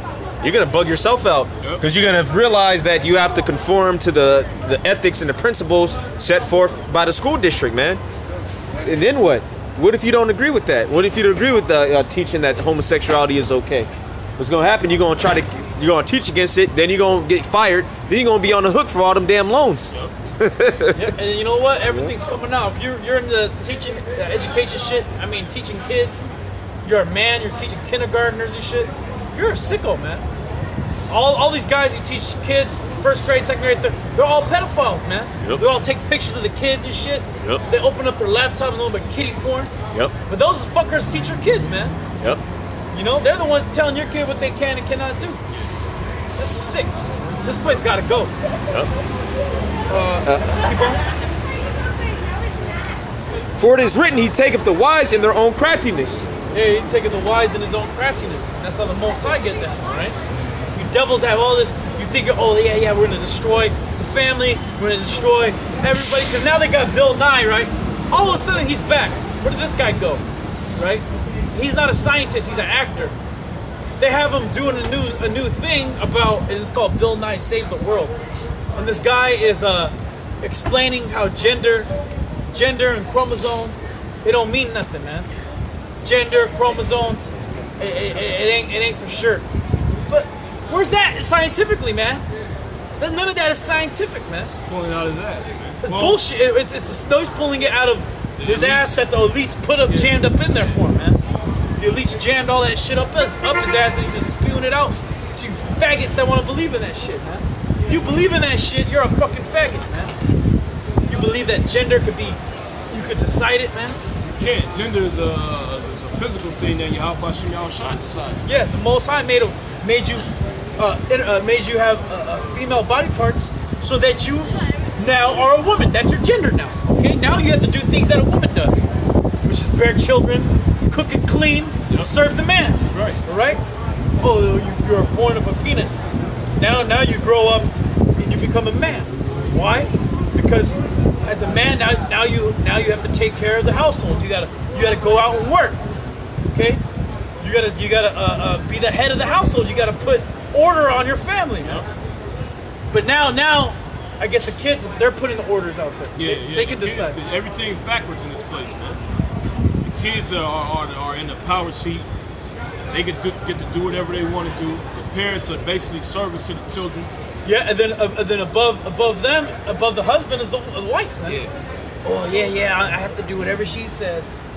Oh hey man, you coming out tonight? Oh, I gotta see what's up with the old lady. Yeah, like that saying, happy life, happy wife, man. Yeah. So you gotta please your woman to live comfortably. Man. Otherwise, she's gonna put hell on you. Yep. In other words, that's what it means. Then the end game is that she's gonna divorce your ass and take half of your shit, man. That she didn't work for. All right, the house that you bought, she gonna take half of that shit. Okay.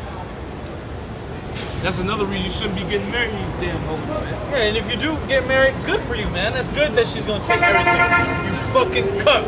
All right? You gonna get married? You're a fucking faggot, man. Here in America, you walk down the aisle with a fat bitch. You deserve death, man. You deserve the worst kind of death. The death of a cuck. The death of a cuck, which is a horrible death, man.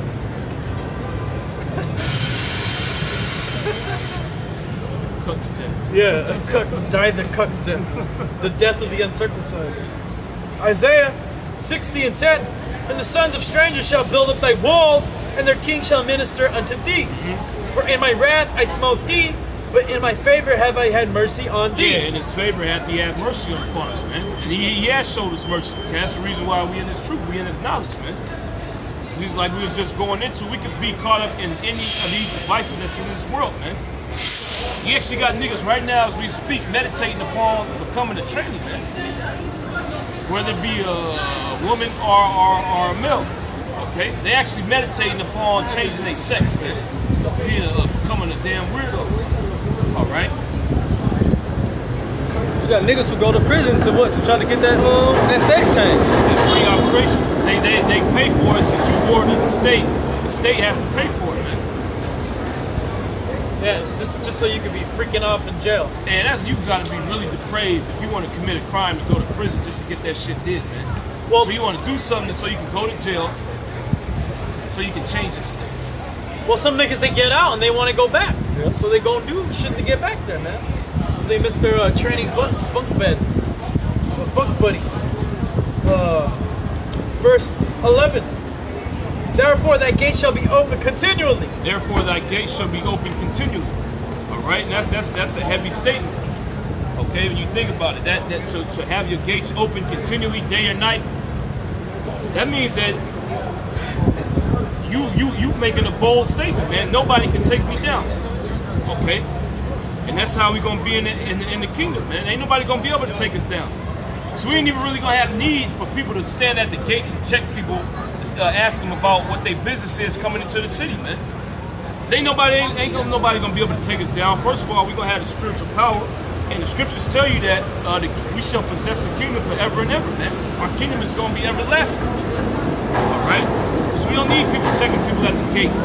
We don't gotta close our gates at nighttime in attempts to flail a sneak attack from these other nations. Yeah, we're not gonna have people line up and take their shoes off and make sure, and then empty their bags. Yeah. And make sure they don't have this much water, liquid, in their backpack, man. All right, and then send them and get them scanned and shit. In the kingdom, man, the gate's gonna be open, man. It's like, hey, you want to come into you better know what you're doing, man. Yeah, try it. Try if you want. You better try if you want, man, because only Israelites can be able to walk through a gate, all right? You other nations, you walk through that gate, you better make sure, you other nations, you walk through that gate, you better make sure your owners approved it, man. Make sure you got something in your hands, man, whether it be rubies, diamonds, gold, silver, daughters. Yep. All right? We take your sons and put them in slavery, too. Yeah, bring your sons. Yeah, bring the strong ones, man. We'll put them in slavery. We need bucks in our kingdom, man. Yeah, man. Bucks. And we're going to need you for our gladiatorial games, all right? It's not going to be like the Roman game, right? It's not like that. No, it's going to be a room with Jake. And we're going to be all right. Let's put Esau to work. Esau's going to be gouging each other's eyes out, man. Yeah, different tribe of Edom have a Amalek fight. Yeah. You know, they call it Mandingo fight. Yeah. We're gonna have Amalek fight. We'll let Amalek have have a medium rare steak if he wins. Nah. None of that's gonna happen. All that bullshit you Edomites are into, you're not gonna get a beer after. You're gonna get maybe half of the ass whooping, all right? Yeah. Half of an ass whooping. How about that, Esau? This will be nothing but hell for you damn devils, right? And it says here, right, our gates will be open continually. Would you leave your house and leave your front door open in America? Nah, man, that's stupid.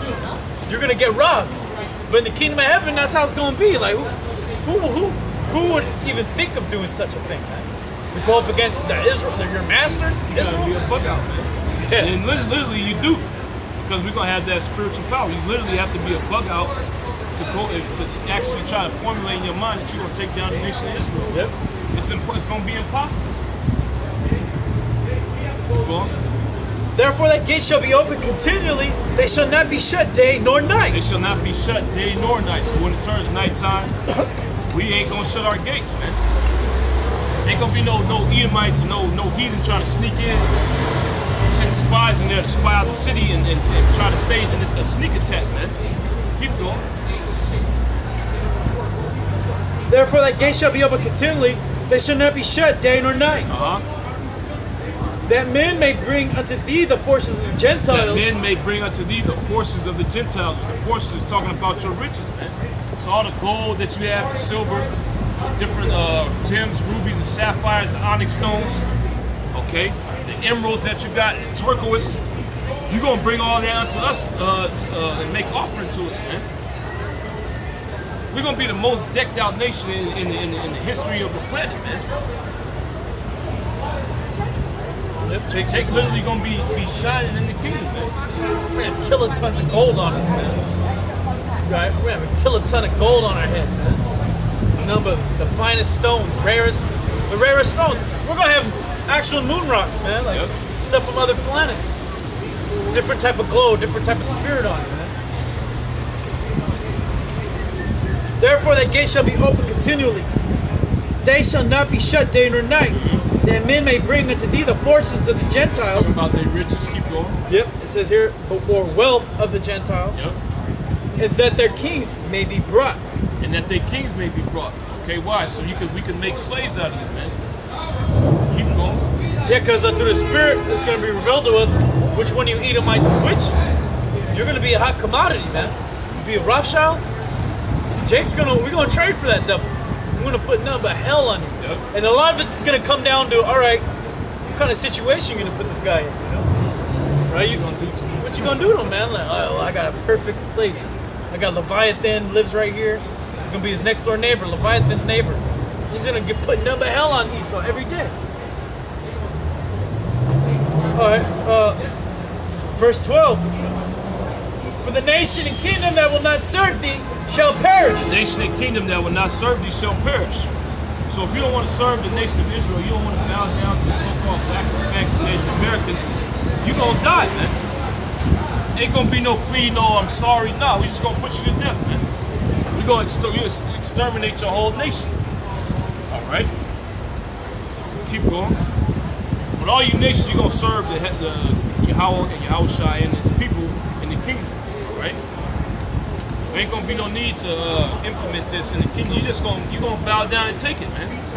You're gonna see the power on Israel and you're just gonna bow down, man. Yeah, Esau has a charge called resisting arrest. We're not gonna have that. You're resisting rulership. Resisting the rulership. Hey, we might have to do a charge though. Look, he's resisting. Look, he's resisting. Keep tasing his ass. Hey, we're gonna use the real taser, all right? We're gonna actually bring lightning bolts out the sky, man. Zapping the shit, you damn devils. Your flame is light. No, still white lighter. Still, I prefer niggas. For the nation and kingdom that will not serve thee shall perish, yea, the nation shall be utterly wasted. Yeah, that nation shall be utterly wasted. So if you don't want to bow down to the so-called Negroes, Latinos, and Native Americans, the Israelites, you're going to utterly perish, man. And all you people, you're scared to death, so you're going to bow down. All right? You get that in Zechariah 14 chapter. Sorry, 16? Zechariah 14 and 16. And it shall come to pass that everyone that is left of all the nations which came against Jerusalem shall even go up from year to year to worship the King of the Lord of hosts. That's right. So you're going to go up to Jerusalem and worship the Heavenly Father, man. Keep going.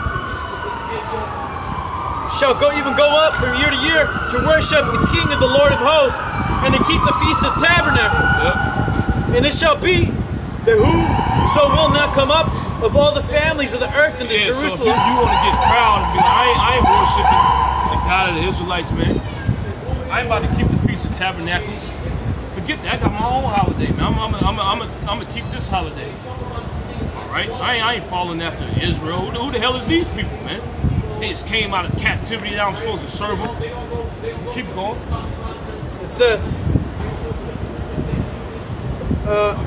and it shall be that whoso will not come up of all the families of the earth of Jerusalem, of the earth unto Jerusalem, to worship the King of the Lord of hosts, even upon them shall be no rain. Yeah, the Most High is going to take the rain from your land.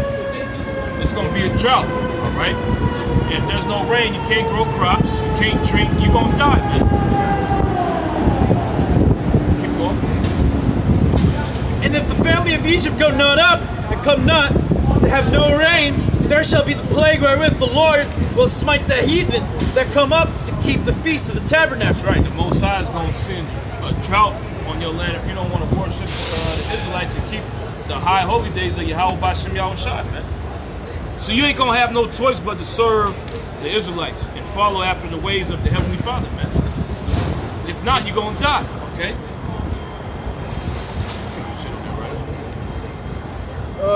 Con. Yes, something else?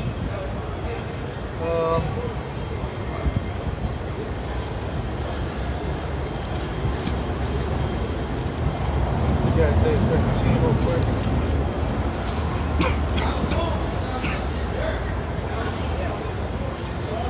Alright, this is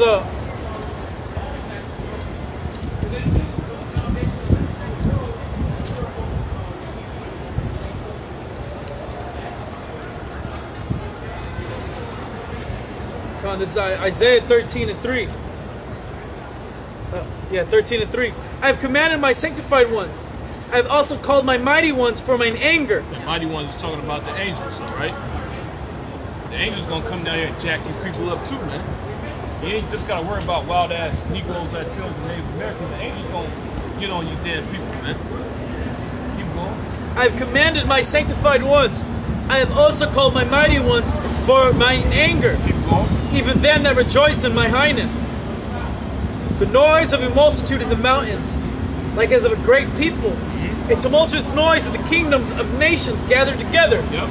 The Lord of hosts mustereth the host of the battle. Yeah, the Heavenly Father mustereth the host of the battle, meaning the Most High is the one orchestrating this deal, man. He's the one that's putting it in the minds of these nations to gather in the Middle East right now, man. Keep going. The noise of the multitude in the mountains, like as of a great people, a tumultuous noise of the kingdoms of nations gathered together. The Lord of hosts mustereth the host of the battle. They come from a far country. This is talking about the nuclear missiles, man. It ain't talking about an actual army. Okay, it ain't talking about people marching on foot. It ain't talking about people on horses or being drawn in chariots, man. It's talking about the nuclear missiles. All right, that's the Heavenly Father's army, man. That's what he's going to use to take Babylon. Okay, keep going. They come from a far country, from the end of heaven. From the end of heaven, all right? That's talking about the ICBM missile, the intercontinental ballistic missile, man. It's shot from one end of the earth and it goes in the atmosphere, and then it comes down on the other side of the earth, man. Keep going. They come from a far country, from the end of heaven. Even the Lord and the weapons of his indignation. Even the Lord and the weapons of his indignation. It's talking about those nuclear missiles, man. So the Most High literally had these weapons created so he can pour out his fury upon you heathen, man. Because it ain't just going to be Babylon that gets touched with these missiles, all right? You Moabites, China, you're going to get hit. Ammon, you're going to get hit, okay? You different European countries, some of y'all going to get hit with missiles too, man. Different parts of Russia, okay? Oh, hell yeah. Iran's gonna get hit with some nukes, and that land of Israel is gonna be completely wiped off. Okay. Keep going. Yeah, the land of Israel's gonna be used as target practice, man. All right.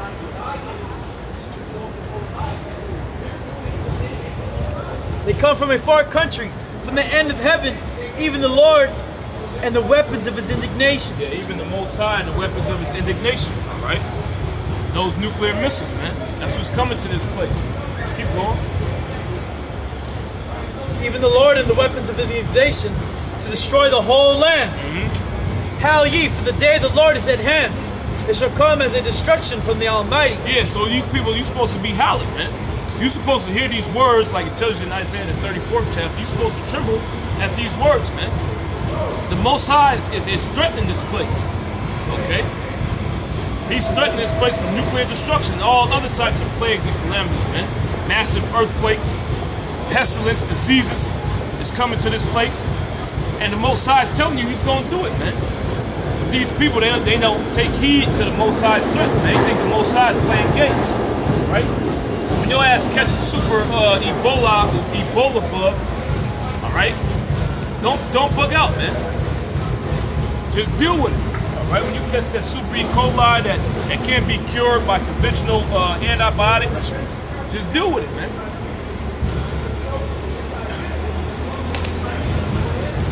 Just read Isaiah 13. Okay.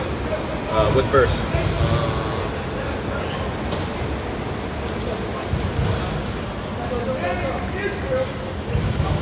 I think it's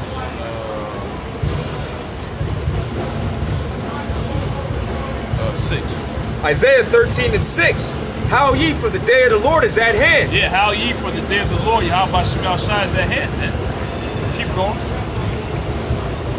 It shall come as a destruction from the Almighty. And that's what the Most High is going to send down here. Nothing but destruction, man. Okay? This whole setup that you see is going to cease to exist, man. You ain't going to have little punks walking up and down the street in the near future, man. You Edomites, you gonna get torn up in the race wars, man. I'm gonna say it, all right? You're gonna get torn up, all right? You can see these little punk-ass Edomites walking up and down the street. They weak, feeble. They're a disgrace to them John Wayne crackers, man. Yep. This ain't even gonna be a challenge for Jake out here, man. Well, the scriptures tell you that Jake is gonna be a lion and these heathens gonna be like sheep, man. You're gonna see Edomite flesh get ripped off, going this way, that way, blood everywhere. Yeah. These heathens, they ain't ready. And you Edomites, you ain't ready, man. You got Edomites on the car, bring it, niggers, you ain't ready, man. You ain't ready. That shotgun you got, the AR you got, it ain't gonna help you, man. Right? Even the Most High, he gonna allow these niggas to get a certain amount of spiritual power. But he might shoot a nigga, the bullet might bounce off of him, man. Or I might hit him and then niggas still going crazy coming after you, man. And a lot of these niggas gonna be on drugs too. Yeah, yeah. Right? Niggas gonna take K2 and coke, go after you even like that. Yep. It's gonna be literally like the night of the living dead, man. Yep.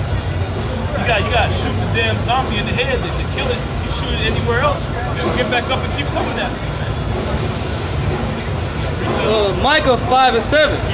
And the remnant of Jacob shall be in the midst of many people. Yeah, the remnant of Jacob shall be in the midst of many people. Okay? This country is referred to as a melting pot, man. Why? Because you got every nation under the sun out here in America. Right? And especially out here in the Bay. Every nation's out here, man. These niggas, they're gonna go crazy on you fucking crackers. They're gonna whip you in the cold, man. Keep going. It says, and the remnant of Jacob shall be in the midst of many people, as a dew from Yahweh. Yeah, as a dew from Yahweh. The dew covers the entire earth, man. There ain't no place where the dew didn't hit when you wake up in the morning, all right? The whole field is covered, man. It ain't one speck that the dew missed, like, oh, this part ain't got hit with dew, all right? So that's how Jacob's gonna be out here, man. Jacob's gonna cover the streets, okay, of these cities, and they're gonna be tearing up you heathens out here, man. Keep going. As the showers upon the grass that tarrieth not for man. And they ain't gonna wait for you to get ready. You ain't gonna wait for Esau to unlock your fucking. Your people are setting you up for failure, man. Yep. These different gun laws. Oh, you gotta have a lock on your gun now. All right. You gotta have a lock on your gun. You gotta have your gun locked up in a gun safe. Okay. And by the time he did that, Jake do some damn backflip over. You know, Jake's super athletic, man. Jake be doing jump squats, dunking and shit like that, man. He's gonna run all over you Edomites, man. We're physically superior, and you know it, man.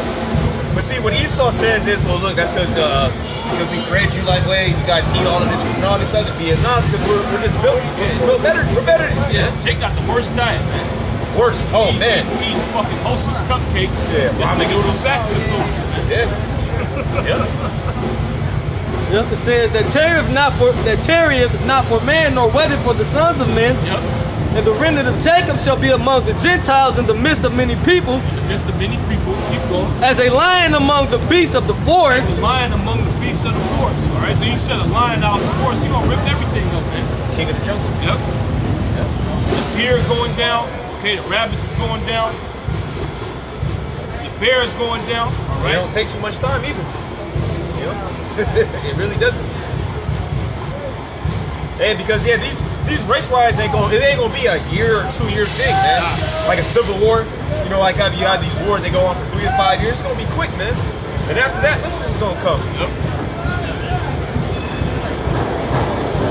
It says, and the remnant of Jacob shall be among the Gentiles in the midst of many people, as a lion among the beasts of the forest, as a young lion among the flocks of sheep. As a young lion among the flocks of sheep, man.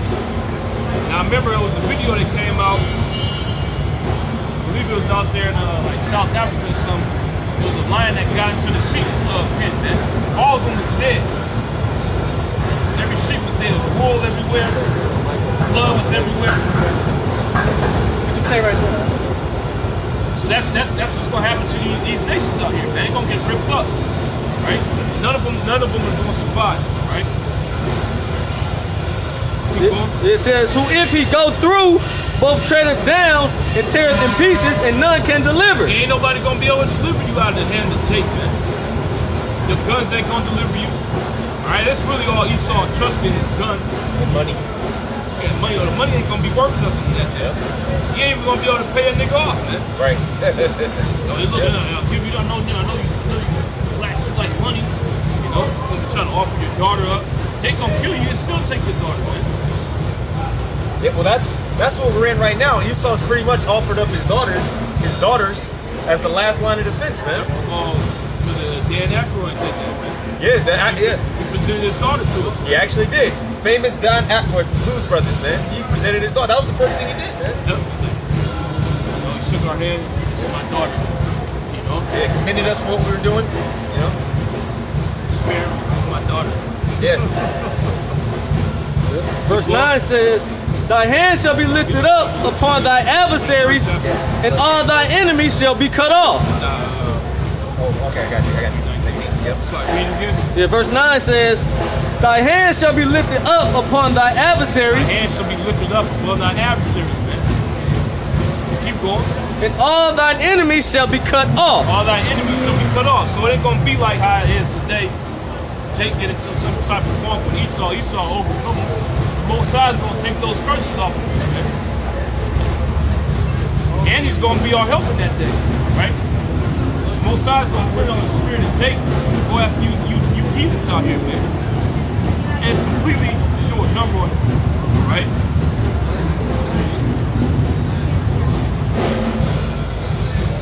That's it. Numbers 23 and 19. The Most High is not a man that he should lie, neither the Son of Man that he should repent. Yep. Have he said, and shall he not do it? Or have he... And we just read what the Most High said was going to happen. Okay? Jake is going to be like a lion in the midst of a sheep out here. Keep going. Have he said, and shall he not do it? Or have he spoken, and shall he not make it good? Keep going. Yeah. Behold, I have received commandment to bless, and ye have blessed, and I cannot reverse it. Ye have not beheld iniquity in Jacob, neither have ye seen perverseness in Israel. You can jump down to 24. Behold, the people shall rise up as a great lion, and lift up himself as a young lion. Yep. He shall not lie down until he eat of the prey. Yeah, and we ain't going to rest. Jake ain't going to rest until all you heathen are destroyed out here, man. Keep going. and drink the blood of the slain. That's right. You jump to 24, 15. Numbers 24 and 15, and he took up his parable and said, Balaam the son of Beor hath said, and the man whose eyes are open hath said, he hath said, which heard the words of the Most High, and knew the knowledge of the Most High, which saw the vision of the Almighty, falling into a trance, but having his eyes open. I shall see him, but not now. I shall behold him, but not nigh. There shall come a star out of Jacob. That star is talking about Yahushua, right? And a scepter shall rise out of Israel. The scepter represents rulership. Alright? So a star is going to rise out of Jacob, which is Yahushua, and the scepter shall, read again. There shall come a star out of Jacob, and a scepter shall rise out of Israel. A scepter shall rise out of Israel, meaning what? Israel is going to be given rulership on the earth, man. Keep going. And shall smite the corners of Moab. And shall smite the corners of Moab. Moab is talking about you Chinese. Alright? The Most High is going to allow us to smite your corners, man. Alright? And we're going to put a certain number of you to death. Okay? And then a remnant is going to go into slavery, man. Yep. Keep going. And shall destroy all the children of Shem. And Edom shall be a possession. Edom shall be a possession. The Edomites are going into slavery, man. When the kingdom is established, alright? Keep going. There also shall be a possession for his enemies. And we're going to take your land. Keep going. And Israel shall do valiantly. Yep. Out of Jacob shall come he that shall have dominion, and shall destroy him that remaineth of the city. That's right. And when he looked on Amalek, he took up his parable. Which Amalek are you so-called Jews, right? You elite bankers and you regular, everyday so-called Jewish people, man. He said he looked upon Amalek, right? This is how much the Most High hates you Amalekites, man. Here it is, you're part of the nation of Edom. He singles you out, man. So it ain't enough for the Most High to just pinpoint Edom. He has to pinpoint you damn Amalekites too, man.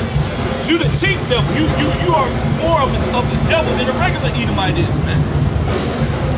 Keep going. And said, Amalek was the first of the nation. Yeah, Amalek was the first of the nation. Meaning what? We came out of Egypt. Amalek was the first nation to come up against us, man. They try to go attack from the rear like some fucking punks. Try to destroy the warriors is in the front, man. Alright, that's where the soldiers are, in the front. On the front line, right? The warriors are in the front, man. Women, the children, and the cattle are in the back, man. He had Amalek try to go to the back like some fucking punks, man. Keep going. That's the Edomite move. That's what Esau did with Gad. But his latter end shall be that he perish forever. His latter end shall be that he perish forever. Right, well, that's a question for my man Mahone, no class Mahone. Can Amalek be saved? Can Amalekites be saved? Can they receive redemption? Scripture just said that they shall be cut off forever, man.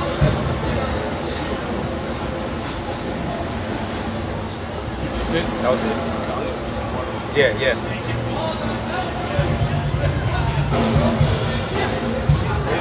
All right, it's Isaiah chapter 35, verse 4. Say to them that are of a fearful heart, be strong, fear not. Behold, your power will come with vengeance. Even the Most High with a recompense, he will come and save you. Yeah, so that's the mindset we got to be in, man. Yep. Fear not, okay? Because the Most High is going to avenge us. We don't need to go out and kill Edomites right now, all right? Yep. If these devils come up, oh, put chains on me right now, you know? We ain't about to do that. Are we waiting on our power, Yahweh Shem Yahushua? Go ahead, Art. Then the eyes of the blind shall be opened, and the ears of the deaf shall be unstopped. Who's that talking about? That's talking about our people, okay? Our people are blind. Okay, because here it is, we're standing in front of them. We have the Bible in our hands, and if you ask questions, we can bring out archaeological fact, historical fact, all right? Proving that we are the Israelites. So your eyes you're blind to the fact that you're an Israelite. You're blind, and then your ears stop because you can't hear the word. The Most High stopped your ears, so you can't understand what we're saying when we bring up the scriptures. Keep going. Then shall the lame man leap as in heart. Hey, then shall the lame man leap as in heart. That's a miracle, man. Yep. The lame ain't supposed to be able to stand up and then jump. Yep. But that's how the Most High is comparing us, okay? Right now, we're a lame man, okay? We ain't got legs to move. We're just done. We're in slavery. But what's going to happen? Keep going. And the tongue of the dumb sing. Yep. And that started happening when you go back to Acts the 3rd chapter. The man that was a lame from his youth at the gate beautiful. All right, he was asking for money. He said, pretty much, he said, we don't have money, but we got the gift of the Heavenly Father. Paraphrasing, right? And then what did he do? He left up. Yep. All right. So we're back in the time, like the brother was referencing, like Apostle Paul was saying, and all the brothers. We're in the book of Acts again, man. Yep. We're in that time again where men are being healed, right? Miracles are occurring, all right? The word of the word of the Most High is growing and it's prevailing. You know, it's prevailing throughout the earth. All right, it's spreading like a wildfire. Well, it's a miracle that we got this knowledge. Right. That's a miracle. Yeah. That was a miracle in itself. That was part of that healing. We were lame, you know, we weren't able to speak. Yeah. We had different ailments. We got healed, man.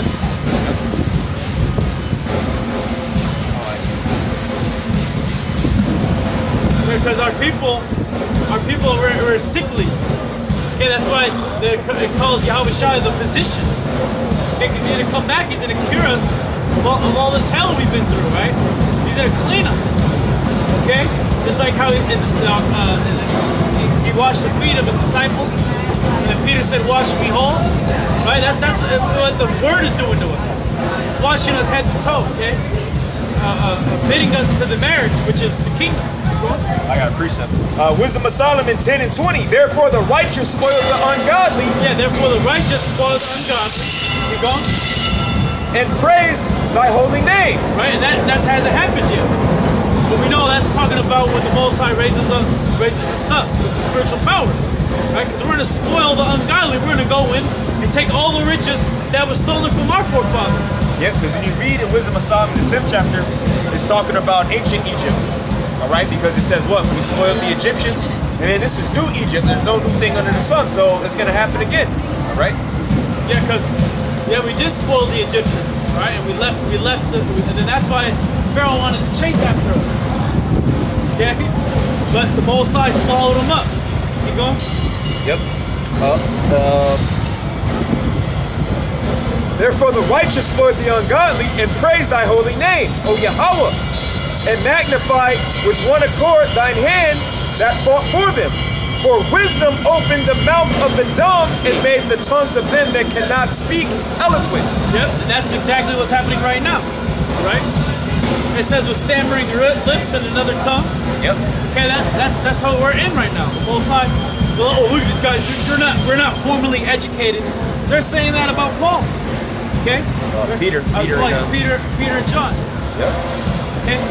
These men aren't educated. Said about Yahushua too. Right? But hey, the Most High put the spirit on us to become teachers. The Most High put a spirit on us to be able to come out here and talk.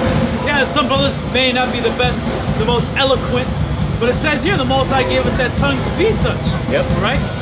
And that spirit will dwell with you and grow within you, man. And then the Most High raised you up as an excellent orator of the truth. Yep. Not some guy that just has a certain style that he saw the apostles use.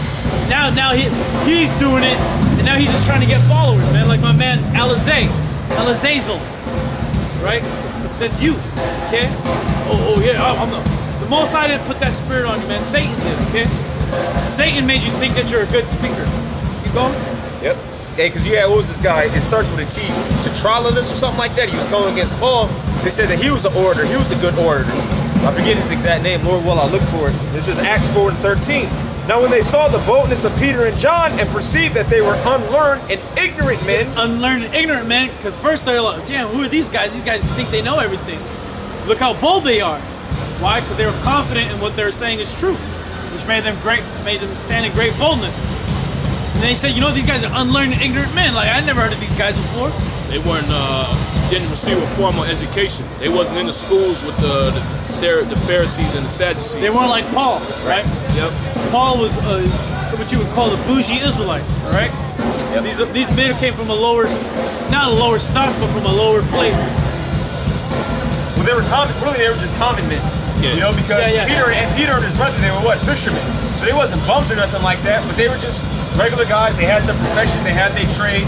All right, they weren't raised up to be in an office of the priest. All right, just like how Paul was instructed by Gamaliel. All right, Peter and John, they didn't have that formal background.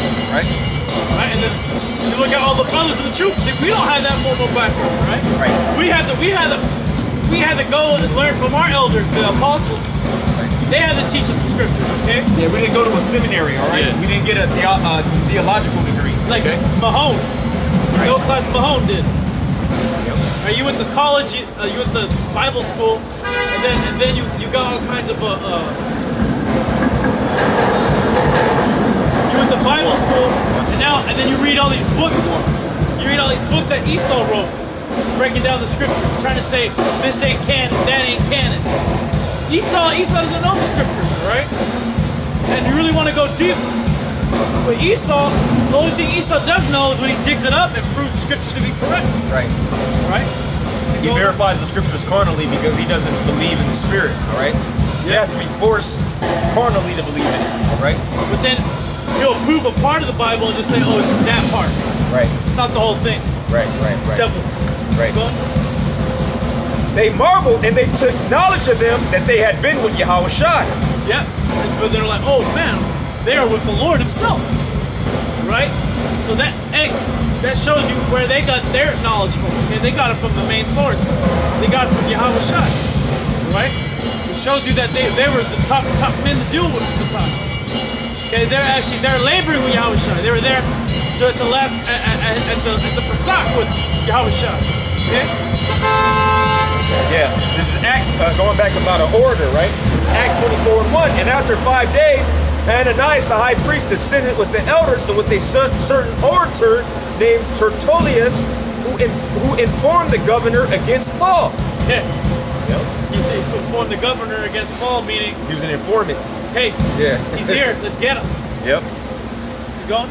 And when he was called forth, Tertullus began to accuse him, saying, seeing that by thee we enjoy great quietness, and that very worthy deeds are done unto this nation by thy providence, we accept it always and in all places, most noble Felix, with all thankfulness. Notwithstanding that I be not further tedious unto thee, I pray thee that thou wouldest hear us of thy clemency a few words. And you can see how he's talking right now. Very eloquent, all right? But that don't mean nothing because look what he was doing. Look what he said about a great man of the Lord, all right? He set it up perfectly, right? Yep. To accuse him, like it said, verse 5. For we have found this man a pestilent fellow, and a mover of sedition among all the Jews throughout the world, and a ringleader of the sect of the Nazarenes. Yeah, so hey, this guy came over here, we were living all peaceful, everyone was business as usual, but as soon as he came with that doctrine, everyone's fighting each other, everyone's mad at each other. Right, he's the problem. He's the problem. We gotta get rid of him. And that's what they say about us. That's what they say about starting with the apostles and elders. You're the problem. You're the problem in Israel. They call him a pestilent fellow. Right. Oh, you're a pest. And then that's how they see Jake as. GMS. Yeah, Is that what they call us? GMS? Showing you that we're in the same spirit of Paul, man. That's the blessing. Yeah, and people inform Esau about us. Yeah. They try to inform their governors. Yeah. Oh, I'm gonna tell the FBI. Oh, I'm gonna tell the news. The This is city exactly what council. they do. The city council. Yep. Yeah, city council. Yep. They do that today. Oh, they try to sign petitions. Yeah. Right. Proven. Yeah. Huh? He's going right. Okay. We're all right here. Okay. Yeah, well, proving that we would have to be the men of the Lord because we're actually fulfilling that, man. Calling us GMS, trying to get our businesses shut down. All right, calling the city council on us, calling the cops on us from across the country. You know? Yeah. Yeah. So we don't have to boast or brag. It's just for the truth's sake. We're fulfilling that. All right, we're fulfilling what the past apostles and disciples and believers went through, man. Which proves that we're living in the time of Acts. All over again, because the scripture say, when we get into Ecclesiastes, there's no new thing under the sun. Verse 6, who also have gone about to profane the temple, whom we took and would have judged according to our law, but the chief captain Lysias came upon us and with great violence took him away out of our hands. So there was lying, because that wasn't, if you read the account, there wasn't no great violence, all right? But that's what niggas do, all right? They talk eloquently, but what are they doing? Accusing you the whole time. Commanding his accusers to come unto thee by examining of whom thyself mayest take knowledge of all these things whereof we accuse him. And the Jews also assented, saying that these things were so. Yeah. So the other James, they co-signed the accusation. Keep going. Then Paul, after that the governor had beckoned unto him to speak, answered, for as much as I know that thou hast been of many years a judge unto this nation, I do the more cheerfully answer for myself, because that thou mayest understand that there are yet but 12 days since I went up to Jerusalem for to worship, and they neither found me in the temple disputing with any man, neither raising up the people, neither in the synagogues, nor in the city. Neither can they prove the things whereof they now accuse me. Yeah, so showing you that he was innocent. Yep. Okay? That those charges saying that he was forcing people to do things, they don't make no sense. He has alibis, right? I would have been here. I would have been there. Yep. For all these things you're accusing me of. Keep going. But this I confess unto thee, that after the way which they call heresy, so worship I the power of my fathers, believing all the things which are written in the law and in the prophets. Yeah, okay, so you want to get me on the heresies? Well, this is what they're saying is a heresy. Me teaching you how to shine, right? Saying we're under grace now. We're teaching that he was the fulfillment of these prophecies. Right. He was the fulfillment of the prophets. So look, this is the man that was written aforetime. All right. So this is me believing in him, as the prophet said, there would come a man to turn away ungodliness from Jacob. All right, to serve as a remission of sins, because Yahushua is written about all throughout the Old Testament. Okay. Isaiah the 53rd chapter, a prime example. Okay. And have hope towards the Most High, which they themselves also allowed, that there shall be a resurrection of the dead, both of the just and unjust. And herein do I exercise myself to have always a conscience void of offense towards the Most High and towards men. Yep, void of offense towards the Most High and towards men, meaning he doesn't want to go off towards the Most High, of course, but neither with men. He ain't trying to get killed, all right? Yeah. He's not trying to, we're teaching the word, but we're not going around, committing crimes. Okay, keep going. Now, after many years, I came to bring alms to my nation and offerings, whereupon certain Jews from Asia found me purified in the temple, neither with multitude nor with tumult, who ought to have been here before thee and object if they had aught against me. Right. So they probably doing this before I even showed up. Right. That's what he's saying. Yeah, and he said, well, those men, they saw me, I wasn't doing nothing. Yeah. So if those guys are coming against me, they should be here to testify about the things that I did, but they won't, because what would they say? Oh, he wasn't doing nothing. Yeah. He was just there, not causing a tumult. He brought his alms. Yeah. All right, what you're supposed to do. That's why he didn't commit any offenses against the Most High or men, because Paul was still doing things that you're supposed to do to the priest, even when they slapped him. All right, he didn't rise up against them. Okay. All right, I want to get the exact words that he said, but pretty much he quoted the scripture where it says you're not supposed to rise up against the ruler. Yep. All right, rise up against the king. He referenced that. Okay, and they slapped him, and everything. So Paul was on point, man. They couldn't say anything about him. Which shows you that everything back then, just like it is now, is spiritual. Okay, because Paul wasn't inciting an overthrow of the Romans. Okay, he wasn't inciting an overthrow of governors. He was inciting the spirit Yahweh Shem Shai to be woken up within the Israelites. Right. Okay, to bring out the truth. He was and to do it spiritually, not to go around and like our people started doing later on. Sakari. Like the Sakari, and then even later on in the Dark Ages, putting people to death that they didn't believe. Forcing them to believe. Right? It's good to say, let every man be persuaded in his own mind. And that's the same thing, the same spirit we're coming in, just like we did 2,000 years ago. All right? Now we're here to bring out the Acts of the Apostles in this Babylonian side, in this new Egypt, in this new Rome. Okay? And like Paul was saying, Why don't you ask these other cities that I've been to and see what their report of me? Yeah, it's back leading up to what happened. You know, this is when he got delivered. When they were trying to come against him. This is Acts 23:3. Then said Paul unto him, the Most High shall smite thee, thou whited wall. For sittest thou to judge me after the law, and commandest me to be smitten contrary to the law? Yeah. And they, because you're using the law. Okay, but I didn't go off on the law. You're just trying to use the law to get me killed. Keep going. And they that stood by said, revilest thou the Most High's high priest? Then said Paul, I wis not, brethren, that he was the high priest, for it is written, thou shalt not speak evil of the ruler of thy people. You know? So that's an example of how he had a good conscience towards men, because he knew the law. He went back to the law. Oh, you're not supposed to speak against the high priest or ruler. And he went back to, he referenced Exodus 22nd chapter, showing that Paul had way more integrity than you guys now. You feel that the apostles and elders are coming against you. Even Paul, when he was being persecuted, he referenced that law, man. Yep.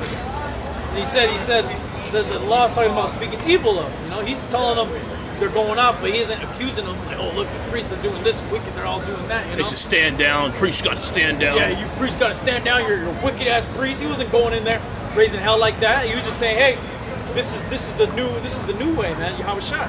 Okay? According to the prophets. According to the prophets. According to the scriptures. According to the scriptures, man. Which I'm going to bring out right now. And then he brought it out to them. Yep, because that's what Paul did. All right, he was on the Shabbat. He was disputing in the marketplaces, man. Going into the law, going into the prophets, proving that Yahweh Shah was the anointed spoken of, man. That was his ministry. All right, that's what he was doing. All right, he was used to convert people, which means with the truth, man. All right. Yeah, he was used to go to all the churches and also to bring order within the churches. Right. Right? Make sure that, yeah, you're believing in Yahweh Shai, you got to do it in righteousness, you got to do it the correct way. You just don't, oh yeah, we believe in Yahweh Shai, then you let a woman be teaching you, man. Right. But you believe in Yahweh Shai. Nah, man, you can't be doing it like that, man. Like these guys, like Tried and Refined. They're coming up with new doctrines all the time, right? But they're not doing it the right way, okay? There's certain men that are above you that you're supposed to go through, right? That's the order that Yahweh Bashim Yahweh Shai set up. Yep. Okay? And if you don't do that, there's charges against you. Hey, you're not going to judgment for men or the Most High. Yep. You're getting judged by both. Yeah, well, pretty much you're deemed a heretic, right? Exactly. You're deemed a heretic straight up. Yeah. You didn't go through the correct avenues with your revelation in the first place. Yep. Yeah. I like saying about This is Galatians chapter 1. Faggot nigga and a faggot goop. Verse 6. I marvel that ye are soon removed from him that called you into the grace of a Mashiach unto another gospel, which is not another, but there be some that trouble you and would pervert the gospel of a Mashiach. Yeah, which is what everyone does, okay? They pervert the gospel of Hamashiach. Hey, ICPK is doing it right now, okay? Nate Satan, he does it for sure. And they were doing it back then. Keep going. But though we or an angel from heaven preach any other gospel unto you than that which we have preached unto you, let him be accursed. Yeah, so anybody, or even if an angel comes down and tries to put a spirit on you, man, you should let that be accursed, all right? You gotta know what the truth is, okay? You just can't be going with whatever spirit is trying to sway you a different way. You gotta know that that's Satan, man. The spirits that come on you to say, oh, you know what, maybe it's different. Oh, man, I know the scripture's better than this next man. You gotta know that's satanic, right? You gotta rebuke it, and then you get back in the spirit.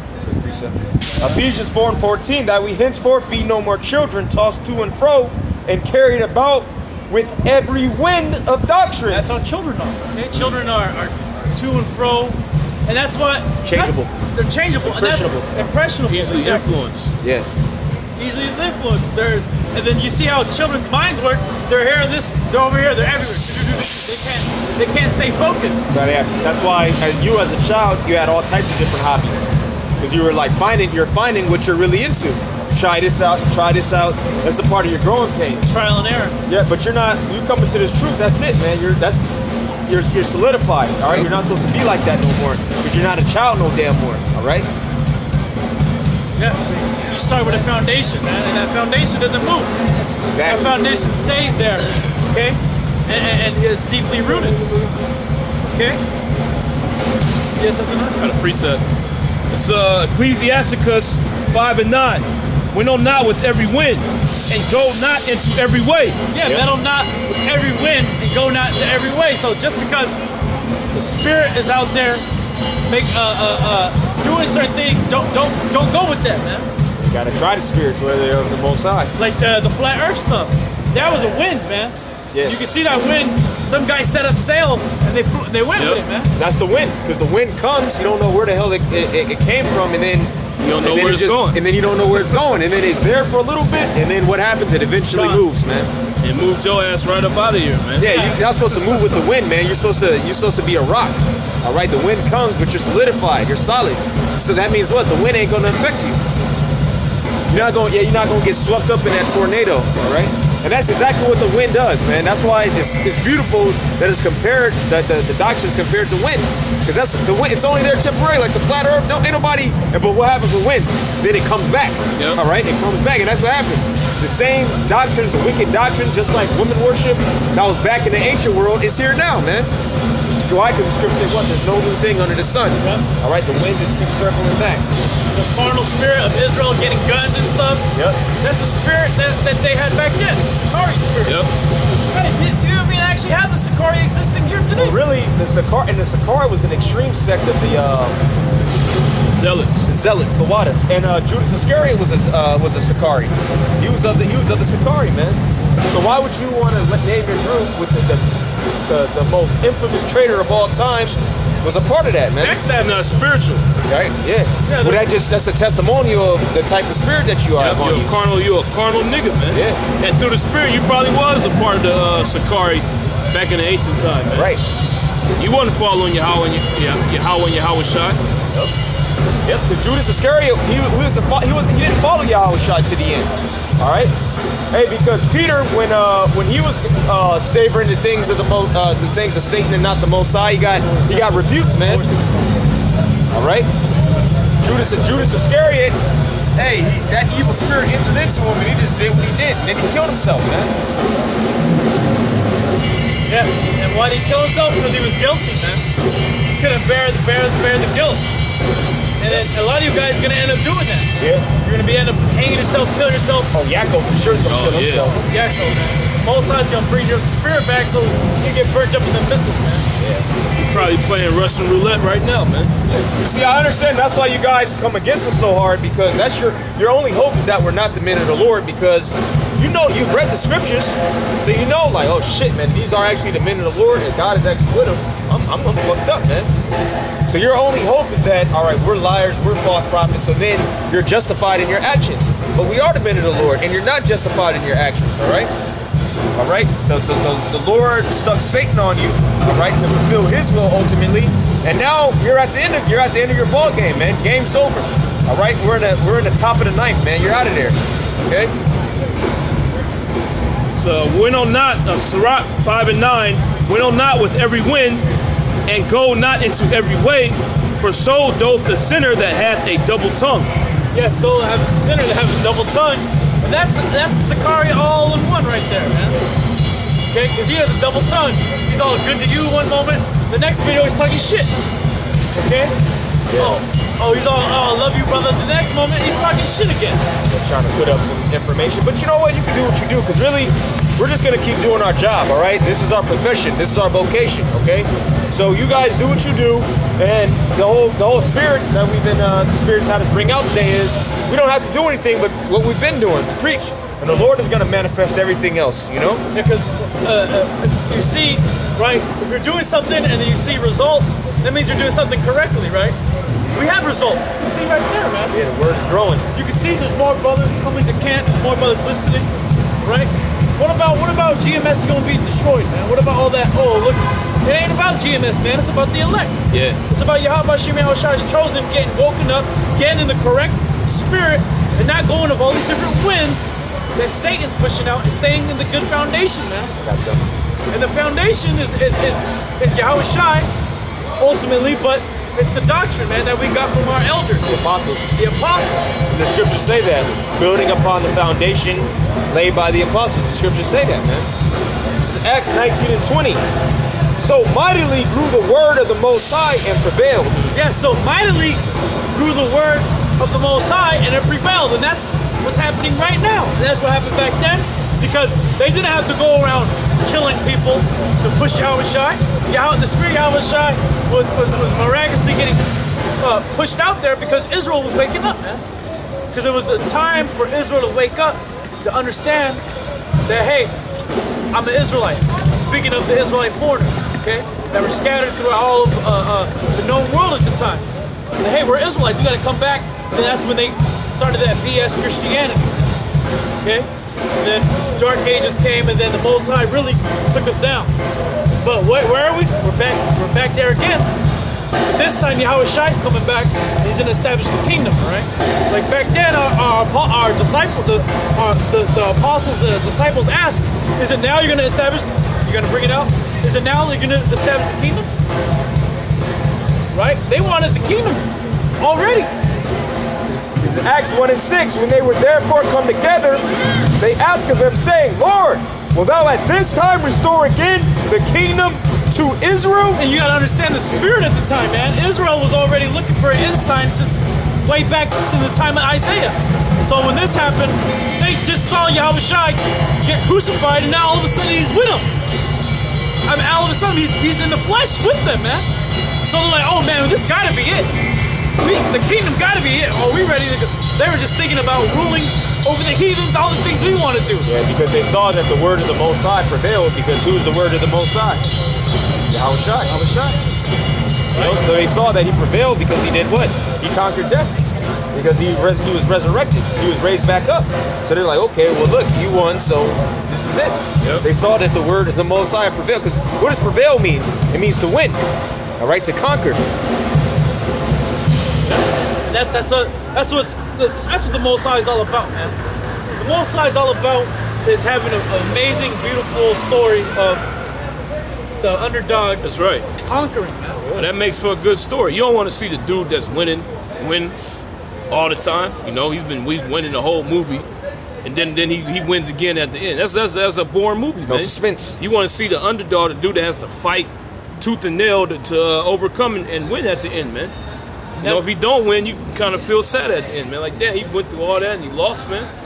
That's the history of our people, man, since the beginning, right? Going all the way back to the times of Abraham, Isaac, and Jacob, right? Yeah, well, we actually grew as a nation in captivity, you know?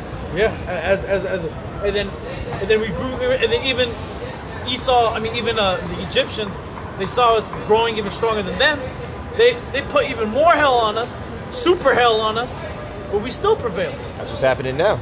Okay, and that's exactly what the brother just said. That's what's happening right now, right? Yeah, they drop crack on niggas, fucking shoot you 50 shots, you know? Cops. Yeah. Right? All these things are made for you to fail, man. And Jake's out here, and everybody wants to be Jake now, you know? Yeah. It doesn't make sense, but it's the Most High, man. It's a miracle, man. It's a miracle. Yeah, because you ask an Edomite back in ask an Edomite this in 1875, which Jake, your white woman gonna be marrying black guys and shit. They would kill you, man. Lynch said, hell no. They lynch you. No way that's gonna happen. It's never gonna happen. Now look at you Edomites. You're fucking cucks, man. Yeah. You're the biggest faggots, whips, and all of that, man. Yeah. The Most High totally flipped it on you. Yeah. It's back in Ephesians. That's Ephesians 4 and 14 that we henceforth, because we can go on for days about the whoredom of the so-called white woman, all right? Her obsession with Israelite men. We're being harassed. We're pretty much being sexually harassed right now with these women eyes. Getting eye raped. by teenage girls, man. You know?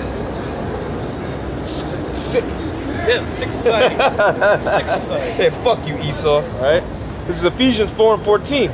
That we henceforth be no more children tossed to and fro and carried about with every wind of doctrine. Yeah, carried about with every wind of doctrine, because that's how we were before the truth, man. Yeah. Right? We'd be like, oh, maybe this is the truth, or maybe this is it. Yep. Right. Oh, yeah, I gotta do this now. Oh, man, I gotta go vegetarian. Oh, man, I gotta start eating this. You don't know what it is. You were just trying to find something, man. But now the Most High gave us the truth. Keep going. By the sleight of men. By the sleight of men. Okay, keep going. And cunning craftiness, whereby they lie in wait to deceive. Yeah, you ever heard of the sleight of hand? What's magician. Yeah, it's a magician, man. Someone trying to trick you. Right. The sleight of men, man. All right, you're trying to trick you. Keep going. Or somebody say I felt slighted. Yeah. You know? You felt ripped off. Ripped off. Exactly. Yeah, deceived. All right. Yeah, scammed. Scammed. Yeah. Which you guys do. You saw ISUPK, Nate saying, because when the time comes, when the chip comes, when the famine, the pestilence comes, they're gonna be like, oh shit, we got scammed. I didn't know this. I didn't know this was gonna happen. Like you didn't tell us about this. Yeah. You're supposed to tell us. You're supposed to prepare us for this, man. You're supposed to tell us about the microchip, about the mark of the beast. I thought it was an embargo the whole time. They're trying to chip us. You said it was an embargo, Nate. They're gonna kill you. They're gonna kill you, man. Yeah. I got the definition for slight in the lexicon. The word there is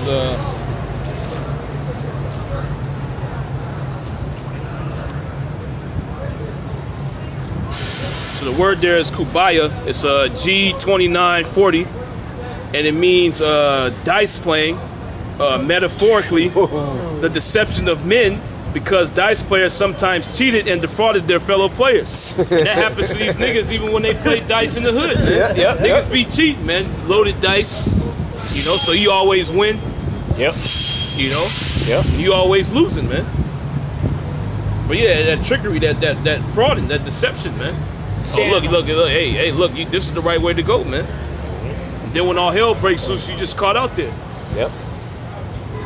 This is Micah 3:5. Thus saith the Lord concerning the prophets that make my people err, that bite with their teeth and cry, peace. And he that putteth not into their mouths, they even prepare war against him. Yeah. There you go. They're going to put you to death, man. Are you saying peace? Well, look, we're going to build a nation. Johanna, he said that, all right? I'm not accusing him, all right? I'm not slandering him. He said, we are going to build a nation here in America. Where's that in the scriptures? For our, you want to build a nation for our people here. First of all, that's a traitor. The U.S. government could kill you for that, man. Yeah. You're gonna build a nation within a place that's already a nation. Yeah, an autonomous nation within that nation. You see what's happening over there to them Kurds. They talk about they want independence. They bombing them the hell back. They dropping chemical weapons on their ass, doing all types of shit, man. Just go to an Indian reservation, man. Those are supposed to be sovereigns. Those people are supposed to be sovereigns. That's supposed to be your own. I'm a part of the Dakota Nation. I'm part of the Navajo Nation. Well, they got the federales, FBI controlling their shit, man. Yeah. So ISUPK, you're gonna have your own border within America, man. Where? That nigga Z York tried to do that. He's in jail, man. Yeah, they had paper mache pyramids that Esau just pushed over real easy, man. That's a joke. See that shit? You gotta watch it tear it down. I watched the documentary on it. Paper mache. That place is a joke, man. I'm talking about building it up again, man. You got no stones, you got no limestone, you got no gold, no foundation, man. No army, and your power ain't with you, man. Yahweh ain't with that. Ultimately, yeah. Yahweh ain't with you building the nation of Israel, establishing the nation of Israel here in America. Yeah, the New Jerusalem's coming from where, man? It's coming from the heavens. That's right. The New Jerusalem ain't gonna come from us here on the ground building it. The New Jerusalem, to be so righteous, so beautiful, it can't be built with hands, man. You're gonna see us, man. We're gonna come back down. Right? Got a quick precept. Going off what you read in Micah. Yeah. This is Jeremiah 14:13. Then said I, Yahweh Elohim, behold, the prophets say unto them, ye shall not see the sword, neither shall ye have famine, but I will give you assured peace in this place. That's what Yohana's saying, man. Oh, we gonna establish a nation here, which is what? That's that assured peace. There ain't no calamities or no hell gonna come. We're just gonna be able to establish a kingdom here, man. Plug down. Then the Lord Yahweh Bashem Yahushai said unto me, the prophets prophesied lies in my name, I sent them not. Neither have I commanded them, neither spake unto them. They prophesied unto you a false vision and divination. Yeah, we're gonna build here a nation here. That's a false vision, man. Nate's saying, what's he doing now? He's trying to build a nation all over the world. Ghana, right? And you know he's just scamming, sliding people over there. Okay? The Most High ain't dealing with those guys. Okay? You going? It said they prophesy unto you a false vision and divination. So that nigga Johanna and Nate, they using divination to get those to get that revelation, man. A demon actually told him that, hey, look, you're gonna build a nation here in America. All right, oh, you gotta travel abroad to gather people and wake them up to the fact that they're Israelites. That's the spirit of a demon telling you that, spirit of a devil, man. Yeah. Our apostles, they didn't have to do that. Okay, the Most High did it. The Most High gonna spread this word out. Okay, the Most High is gonna gather His elect from all four corners of the earth. Okay, and He's doing it right now as we speak. You got brothers from all over the world waking up. Right, and a lot of them are what? They're great millstones. Why? Because the Most High is dealing with them, man. Yep. The Most High is actually building them up from a strong foundation. Okay. Because you over there, you get built up by Nate. Man, you don't know if that, and then he comes and joins us. You don't know about that guy, man. His foundation's messed up. Well, Nate's foundation is fringes, man. All you gotta have is the fringes. Yahushua is not the foundation. You know what? He don't even teach you the names of Yahushua. I found out why he's so much about fringes, man. Because his products have fringes on it. His new T-shirt he sells, I saw on Twitter, it says "Nation of Gods and Princes," right? It got fringes on it, man. And they selling that to you niggas, man. The reason why he pushed the fringes on you, so you can buy his shirts, right? Oh man, I gotta buy an $80 shirt from Nate. Because the fringes are most important. I have to wear my fringes. Well, who are you gonna get your fringes from? You're gonna get it from Nate, all right? Let Nate catch you put fringes on your own shit. You gonna do something. Yeah, look at them fringes. Them missed fringes. I fucked up. Well, if you want to be part of the IUIC, you got to buy that uniform, man. They give you the boots, they give you the cargo pants, and they give you that damn purple T-shirt with the gold fringes on it, man. And if you don't have that, you can't be in the camp. If you don't buy that from them, you can't be in the camp. You can't come with your own shoes. You got to get it from Nate, man. Oh, they made the right shoes. You know what type of shit is that, man? They ain't the right shirt. You made that shirt yourself? Oh, no, that's not, no.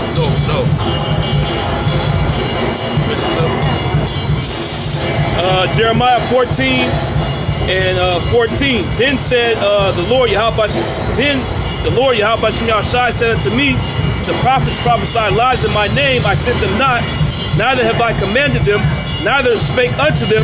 They prophesy unto you a false vision and divination, and a thing of naught, and the deceit of their heart. Yep, and the deceit of their heart. That's what they teach, man. They ain't teaching the Bible. They're teaching the deceit of their heart, what they want for their own filthy lucre. Keep going. Therefore, thus saith the Lord Yahweh Bashem Yahushai concerning the prophets that prophesy in my name, I sent them not. Yet they say, sword and famine shall not be in this land. Yeah. That's why he wants to build a nation here, man. Because he ain't telling them, yo, there's nothing but hell's coming to America. Nothing but destruction. Famine's coming. No, they want to build here. They want to live here. They want to camp out when the missiles come. Keep going. Sword and famine shall not be in this land. By sword and famine shall these prophets be consumed. And by sword and famine shall you be consumed. That's the irony of it. You're saying that that's not going to come to pass, and you're going to fall victim to it, man. Yeah, your own doing shall fall upon your head, in other words, all right? You attempted to deceive, you're gonna fall by your own deceit, man. That's how the Most High get down. We're talking about storytelling, right? What's a very important part of storytelling? Irony. The Most High's all about that. The Most High's beautiful. He's a perfect in everything, okay? Because he created it all. He is. He exists. That's him. Why do you think the Spirit was on him to put it on the book, man? Because he is, all right? Keep going. And the people to whom they prophesy shall be cast out in the streets of Jerusalem because of the famine and the sword, and they shall have none to bury them. Yeah, they're gonna die, man. You're gonna die in the middle of the street because of Gehenna. Yep. You're gonna be out there having the birds pecking your eyes out, man. The dogs shredding your skin away. Right? quick precept? Yeah. You got some more out? It's a little bit. Okay. And the people to whom they prophesy shall be cast out in the streets of Jerusalem because of the famine and the sword, and they shall have none to bury them, their wives, nor their sons, nor their daughters, for I will pour their wickedness upon them. The whole family, man. The whole family. All right? All of them. That's why when we say, hey, Tracy T, you, your mother, your father, your sisters, your kids, your wife, they're gonna die. All right. It's a great responsibility being an Israelite man. All right, because it ain't just you. It ain't just your life on the line. It's everyone that pertains upon you. And Kaliel, you're gonna die too, man. You, your whole family, all your kids. Yeah, you and your whole family. You done with that up? Done. This is Ezekiel 14:9. And if the prophet be deceived when he have spoken a thing, I, the Lord, have deceived that prophet. That's right. And I will stretch out my hand upon him and will destroy him from the midst of my people Israel. Hey, the Most High is cold, man. He said he deceived them, right? He said he deceived the prophet and he's going to destroy him, man. Yep. Why? Because he's teaching lies. But the Most High deceived him, so he believed a lie. Hey, like he sent a lying spirit upon the prophets. Yep. Remember with Ahab? Yep. And they shall bear the punishment of their iniquity. The punishment of the prophet shall be even as the punishment of him that seeketh unto him. Yep. Yeah, so everybody's gonna get it. Yep. You know? Just like it said, it's up on the book of Jeremiah. This is back in Micah 3 and 5. Thus saith the Lord concerning the prophets that make my people err, that bite with their teeth and cry, peace. And he that putteth not into their mouths, they even prepare war against him. That's right. Yeah, you're preparing war against the Heavenly Father. Why? Because you're not teaching Israel what's going on, man. And you're not telling Israel that the Most High has a controversy against him, man. He's getting ready to destroy him, man. Yep. So here it is, you making the Most High even more angry. Oh, look, it's good. Whatever you're doing is cool. Don't worry about it. The Most High is cool what you're doing. Yep. So Tate keeps going on in his wickedness. That's pissing the Heavenly Father off, man. Yep. And it says they even prepare war. Who's the they? Those that you're telling that is peace.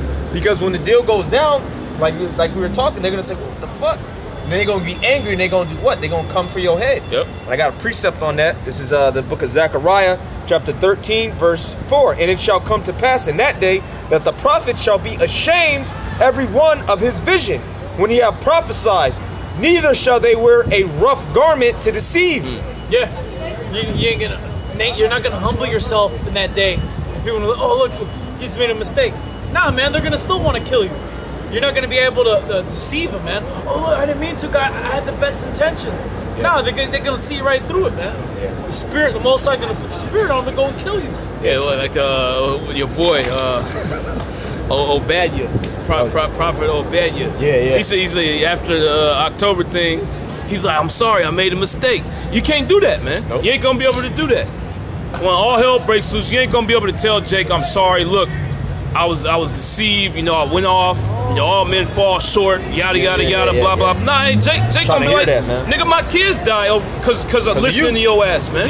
Yeah. My wife is dead.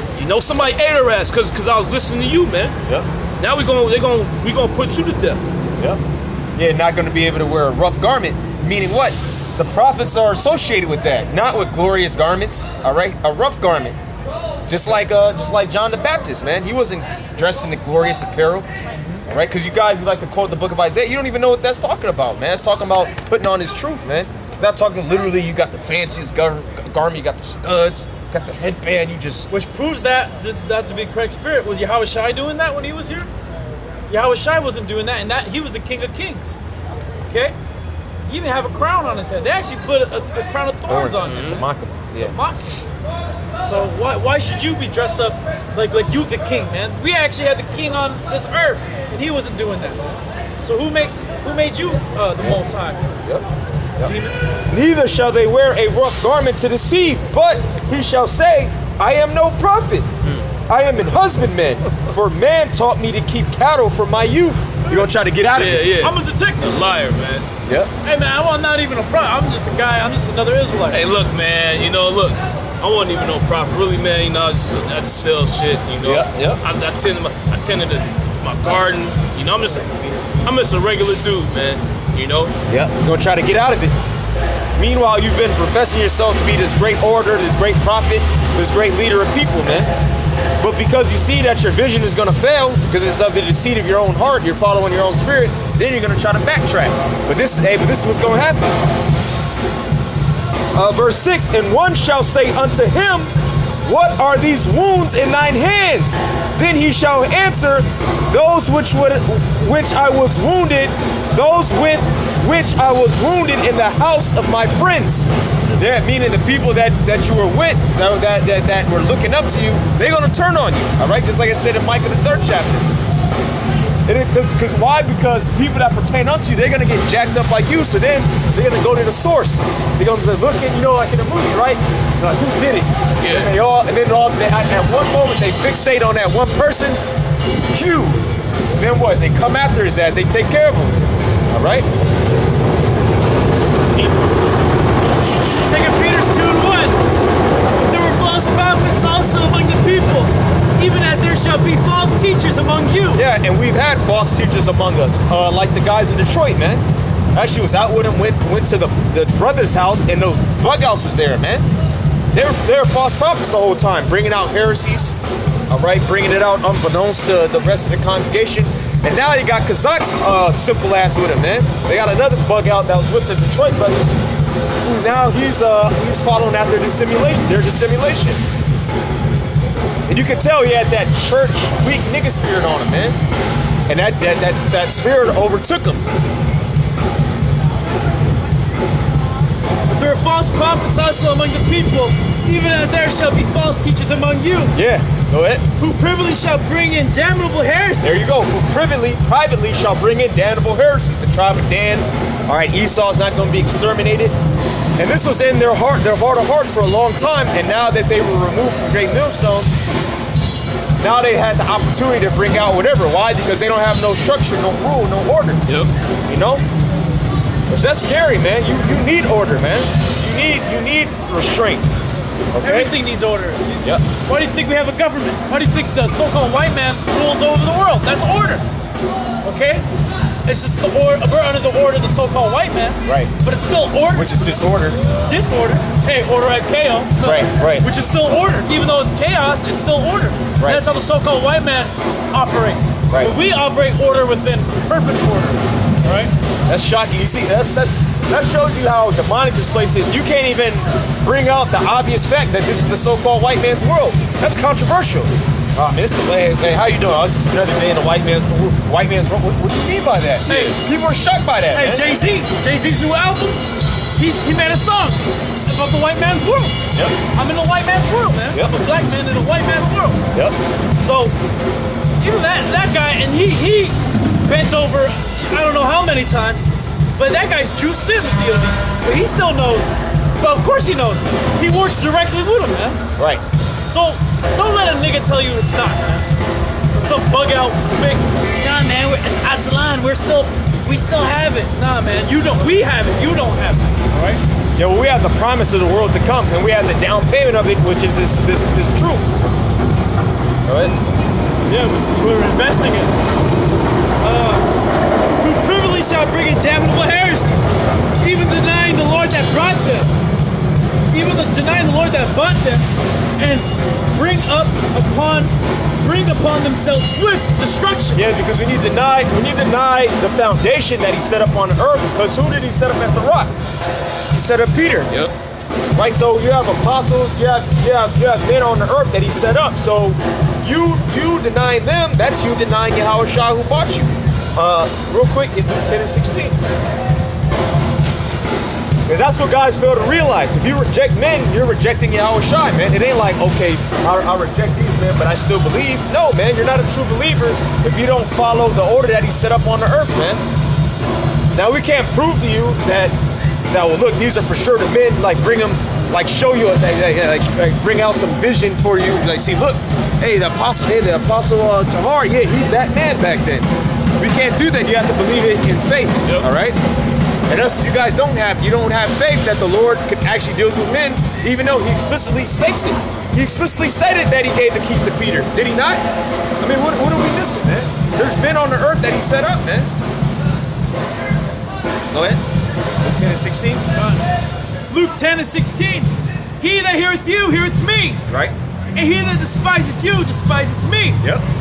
And he that despiseth me, despiseth him that sent me. There you go, man. There's order that he set up. There's men that he set up that if you take heed to them, you receive him. And if you reject those men, you reject him, man. And if you despise them, you despise the Lord himself. Yeah. Which you guys do nothing but despise us, right? So you can only imagine how they feel about Yahweh Shai. Yep, keep going on. Yeah. Keep going on 2 Peter. 2 Peter 2 and 2. And many shall follow their pernicious ways. Or wicked ways. Yep. Lascivious ways. Right. And many shall follow their pernicious ways, by reason of whom the way of truth shall be evil spoken of. Right. By reason of read that again up. And many shall follow their pernicious ways. Right, and many shall follow their ways, just like that dude in Detroit, man. Hey, because if you're with them, you're pretty much with Yakko, man. And Yakko is just a complete dirtbag. All right, I left a comment reproving him, rebuking him. What did he do? First thing, he went on my Yelp page, man. That's the type of guy we're dealing with, man. So if you're in agreement with any of these renegade groups, they're in alliance with Yakko, man. That's the type of stuff he does. You really think that's right, man? You really think that the Lord is dealing with that? All right, you dealing in the scriptures, you leave a precept, and then the guy goes and tries to destroy your livelihood, man. Tries to make you look bad, and then they'll justify saying, well, look, it's a public record. They wouldn't know that. They wouldn't know to look for that unless you put that up there, man. But you know what, man? You'll in response to that, they'll say something else, and you'll never have peace. That's why the scriptures say, "Speak not much with a fool," man. At this point, you guys are just gonna do what you do, and let the chips fall where they will. Which, in other words, you're gonna be destroyed, man. We're gonna let the Lord do what He do, man. Yeah, and it's public record for purpose of business, not for scoffing. Idiot. You don't scoff at businesses. You dumbass. Right? It's there because it's a business. It's not there for. It's not a joke club, nigga. But that's the type of guys you're joined unto, man. It shows you how wicked you are. Sakari, ITR, Good Samaritans, all you guys. You're all with him. You're all on the show, man. Tizzy's bitch ass. Where are you at, nigga? Huh? You went back to the land of Ham? Piece of shit. I wouldn't be surprised if you got smoked, man. And you so-called white people, you're the devil, all right? Piece of shit. They got something real quick. Ephesians 2 and 20. And are built. Actually, you know what? Let me start at 19. Because Esau's walking around here and he thinks everything's a joke, man. Pretty soon we're gonna get the power. We're gonna put you to death. I had a beautiful dream this week, man. Esau tried to break into my house and he actually got there and he said I had to bow down to him and he wouldn't kill me. And I said, fuck you. And I got juiced up. I had a sword and I stabbed his ass to death, man. Beautiful. And then his wife was there, and then I took the gun, man, and I executed her, man. Beautiful. You know? And that's gonna happen, man. You can call the cops, you can call the FBI. It's not gonna stop anything, man. America's gonna be destroyed. You so-called white people are gonna be destroyed, and you niggas are gonna be destroyed, man. And the elect is gonna make it up out of here, get spiritual power, and pronounce judgment and execute judgment on the earth. It's Ephesians 2 and 19.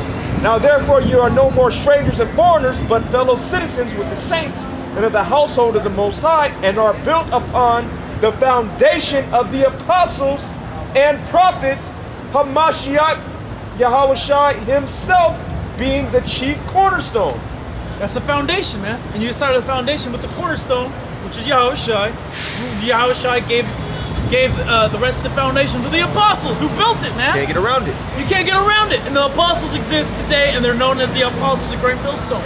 The elders. Yep. Our elders, the apostles of Great Millstone. I'm gonna read that one more time. And are built upon the foundation of the apostles and prophets, Yahushua Hamashiach himself being the chief cornerstone. There you go. There you go. That's the foundation, man. So you guys have Nate, you Yakko, Wackos, all you other bug outs. You have no foundation. You don't have Yahushua. You're done. You're done. You're gonna fall by the wayside. You're not gonna make it. All right. Yeah, you're not gonna make it. You're gonna make it to the missiles, all right? You're gonna make it to destruction. Hey, because unless you guys pronounce yourself to be the apostles and prophets, all right? Are you guys the apostles and prophets? Because that's the only way that you can make it. All right, coming upon the foundation of them, because they're under the foundation of Yahweh Shai. So that's the question. Are you guys the apostles and prophets? Yeah. All right. And if they are not, where are they at, man? Because we got to get this foundation. Yeah, because that's the foundation. We got to get this foundation. Who are the apostles and prophets if we are not the apostles and prophets? Because there has to be apostles and prophets. That's a cut on your boy Hugh. Where they at? Prophets. Where But they Hugh pretty much is just a commentator on the black woman now. That's all good, right, good. and fringe niggas in the black community. All right. Which is, you should have been there the whole time, nigga. Why'd you come this way? Should have never put the scriptures in your hand. Well, I know for one thing, you ain't hanging out with Tracy T. Oh, Tracy T ostracized. Tracy T, he blocked your phone number, nigga. He hitting up other niggas from way back when, man. Yeah. He hitting up Kelly Ellis, bitch. He need friends. He need friends, man. That shows you how low you niggas are, man. Yeah. You niggas couldn't go back out in the world and make nigga friends. He was cursing his ass out, man. What happened to that? Were you wrong in rebuking him? You revoked the promise of your daughter to one of his sons. Now he's back in your house. Is it back on now? You niggas are a joke, man. You're supposed to be back into niggadom, man. But where'd you go? But you know what? That's why they are niggas. But you need a nigga with a truth twist on it. Yep. You need a And that's what these doctrines are. It's the truth with the nigga twist on it. Yep. You know? That's a spirit. That's man. what all these other groups are, man. That's what Constantine did, man. That's what our people have always been doing. They've been putting a nigga twist on the truth. They always been doing that. That's Yeah. the spirit. Yashawamba was going into that, man, about the marriageable age. The whole reason why you niggas are mad about it, because you put a nigga twist on it, man. Right. You put a Babylonian twist on it. Yeah, dude, Mystery Avenger. He did a video. I couldn't even watch the whole thing, but pretty much there was no scriptures. He didn't want to deal with the scriptures about it because it's all based upon your emotions and your logic of this world, man. Yeah. You're being sensationalist, man. Like, would you get with a 6-year-old? Of course not. I'm not gonna get with a damn 6-year-old, man. I'm not attracted to no 6-year-old, even if she has her period, man. But a 14, a 15, a 16-year-old, those are women, man. Those are young women. They're ready to go. And They're ready to go. All right? They're ready to go, a man. 6-year-old is not ready to go. They're developed, all right. They're just younger women, all right. Yeah, like Wama said, yeah, you can betroth a woman, betroth her before she's like in the womb, man. You betroth her. Exactly. That don't mean you're gonna deal with her as soon as you can, man. That mean you're gonna wait. She can have her flower, but you can wait still. Yeah, wait for the maturation. Yeah, you know what? I want her a little thicker. You're gonna feed her, man. Yeah. Well, that's why Paul said that. If she passed the flower of her age, and if you deal with her, you have not sinned. There you go. You get hot. You know, hey, look, I'm trying to snack off. You know, Yeah. I'm gonna take her to wife right now. Yeah. I'm tired of waiting. That happens too. You know? You betroth a woman, and you're waiting on that day. Like, man, as soon as that goes. Well, what's an example of that? What's a main example of that? Joseph and Mary. Yep. All right. He couldn't contain himself, man. He had to get it in. That's what it meant. So it not meaning to make her a public example because they didn't go through the so-called proper rites and ceremonies, man. Because he had already hit it. Yeah. All right. You already hit it, so they couldn't put the sheet up and done all the extra stuff. There you go. Like when they do the Token of ceremony, virginity. Yeah. they do the ceremony, then they consummate it. It's already consummated. Yeah. He went from point A to point Z. He broke the hymen. Yep. Exactly. You know? He married her without the big ceremony. the big deal, Big ceremony. right? Which shows you how beautiful Yahweh Hashem Yahweh Shai is. He's not dealing with that shit, man.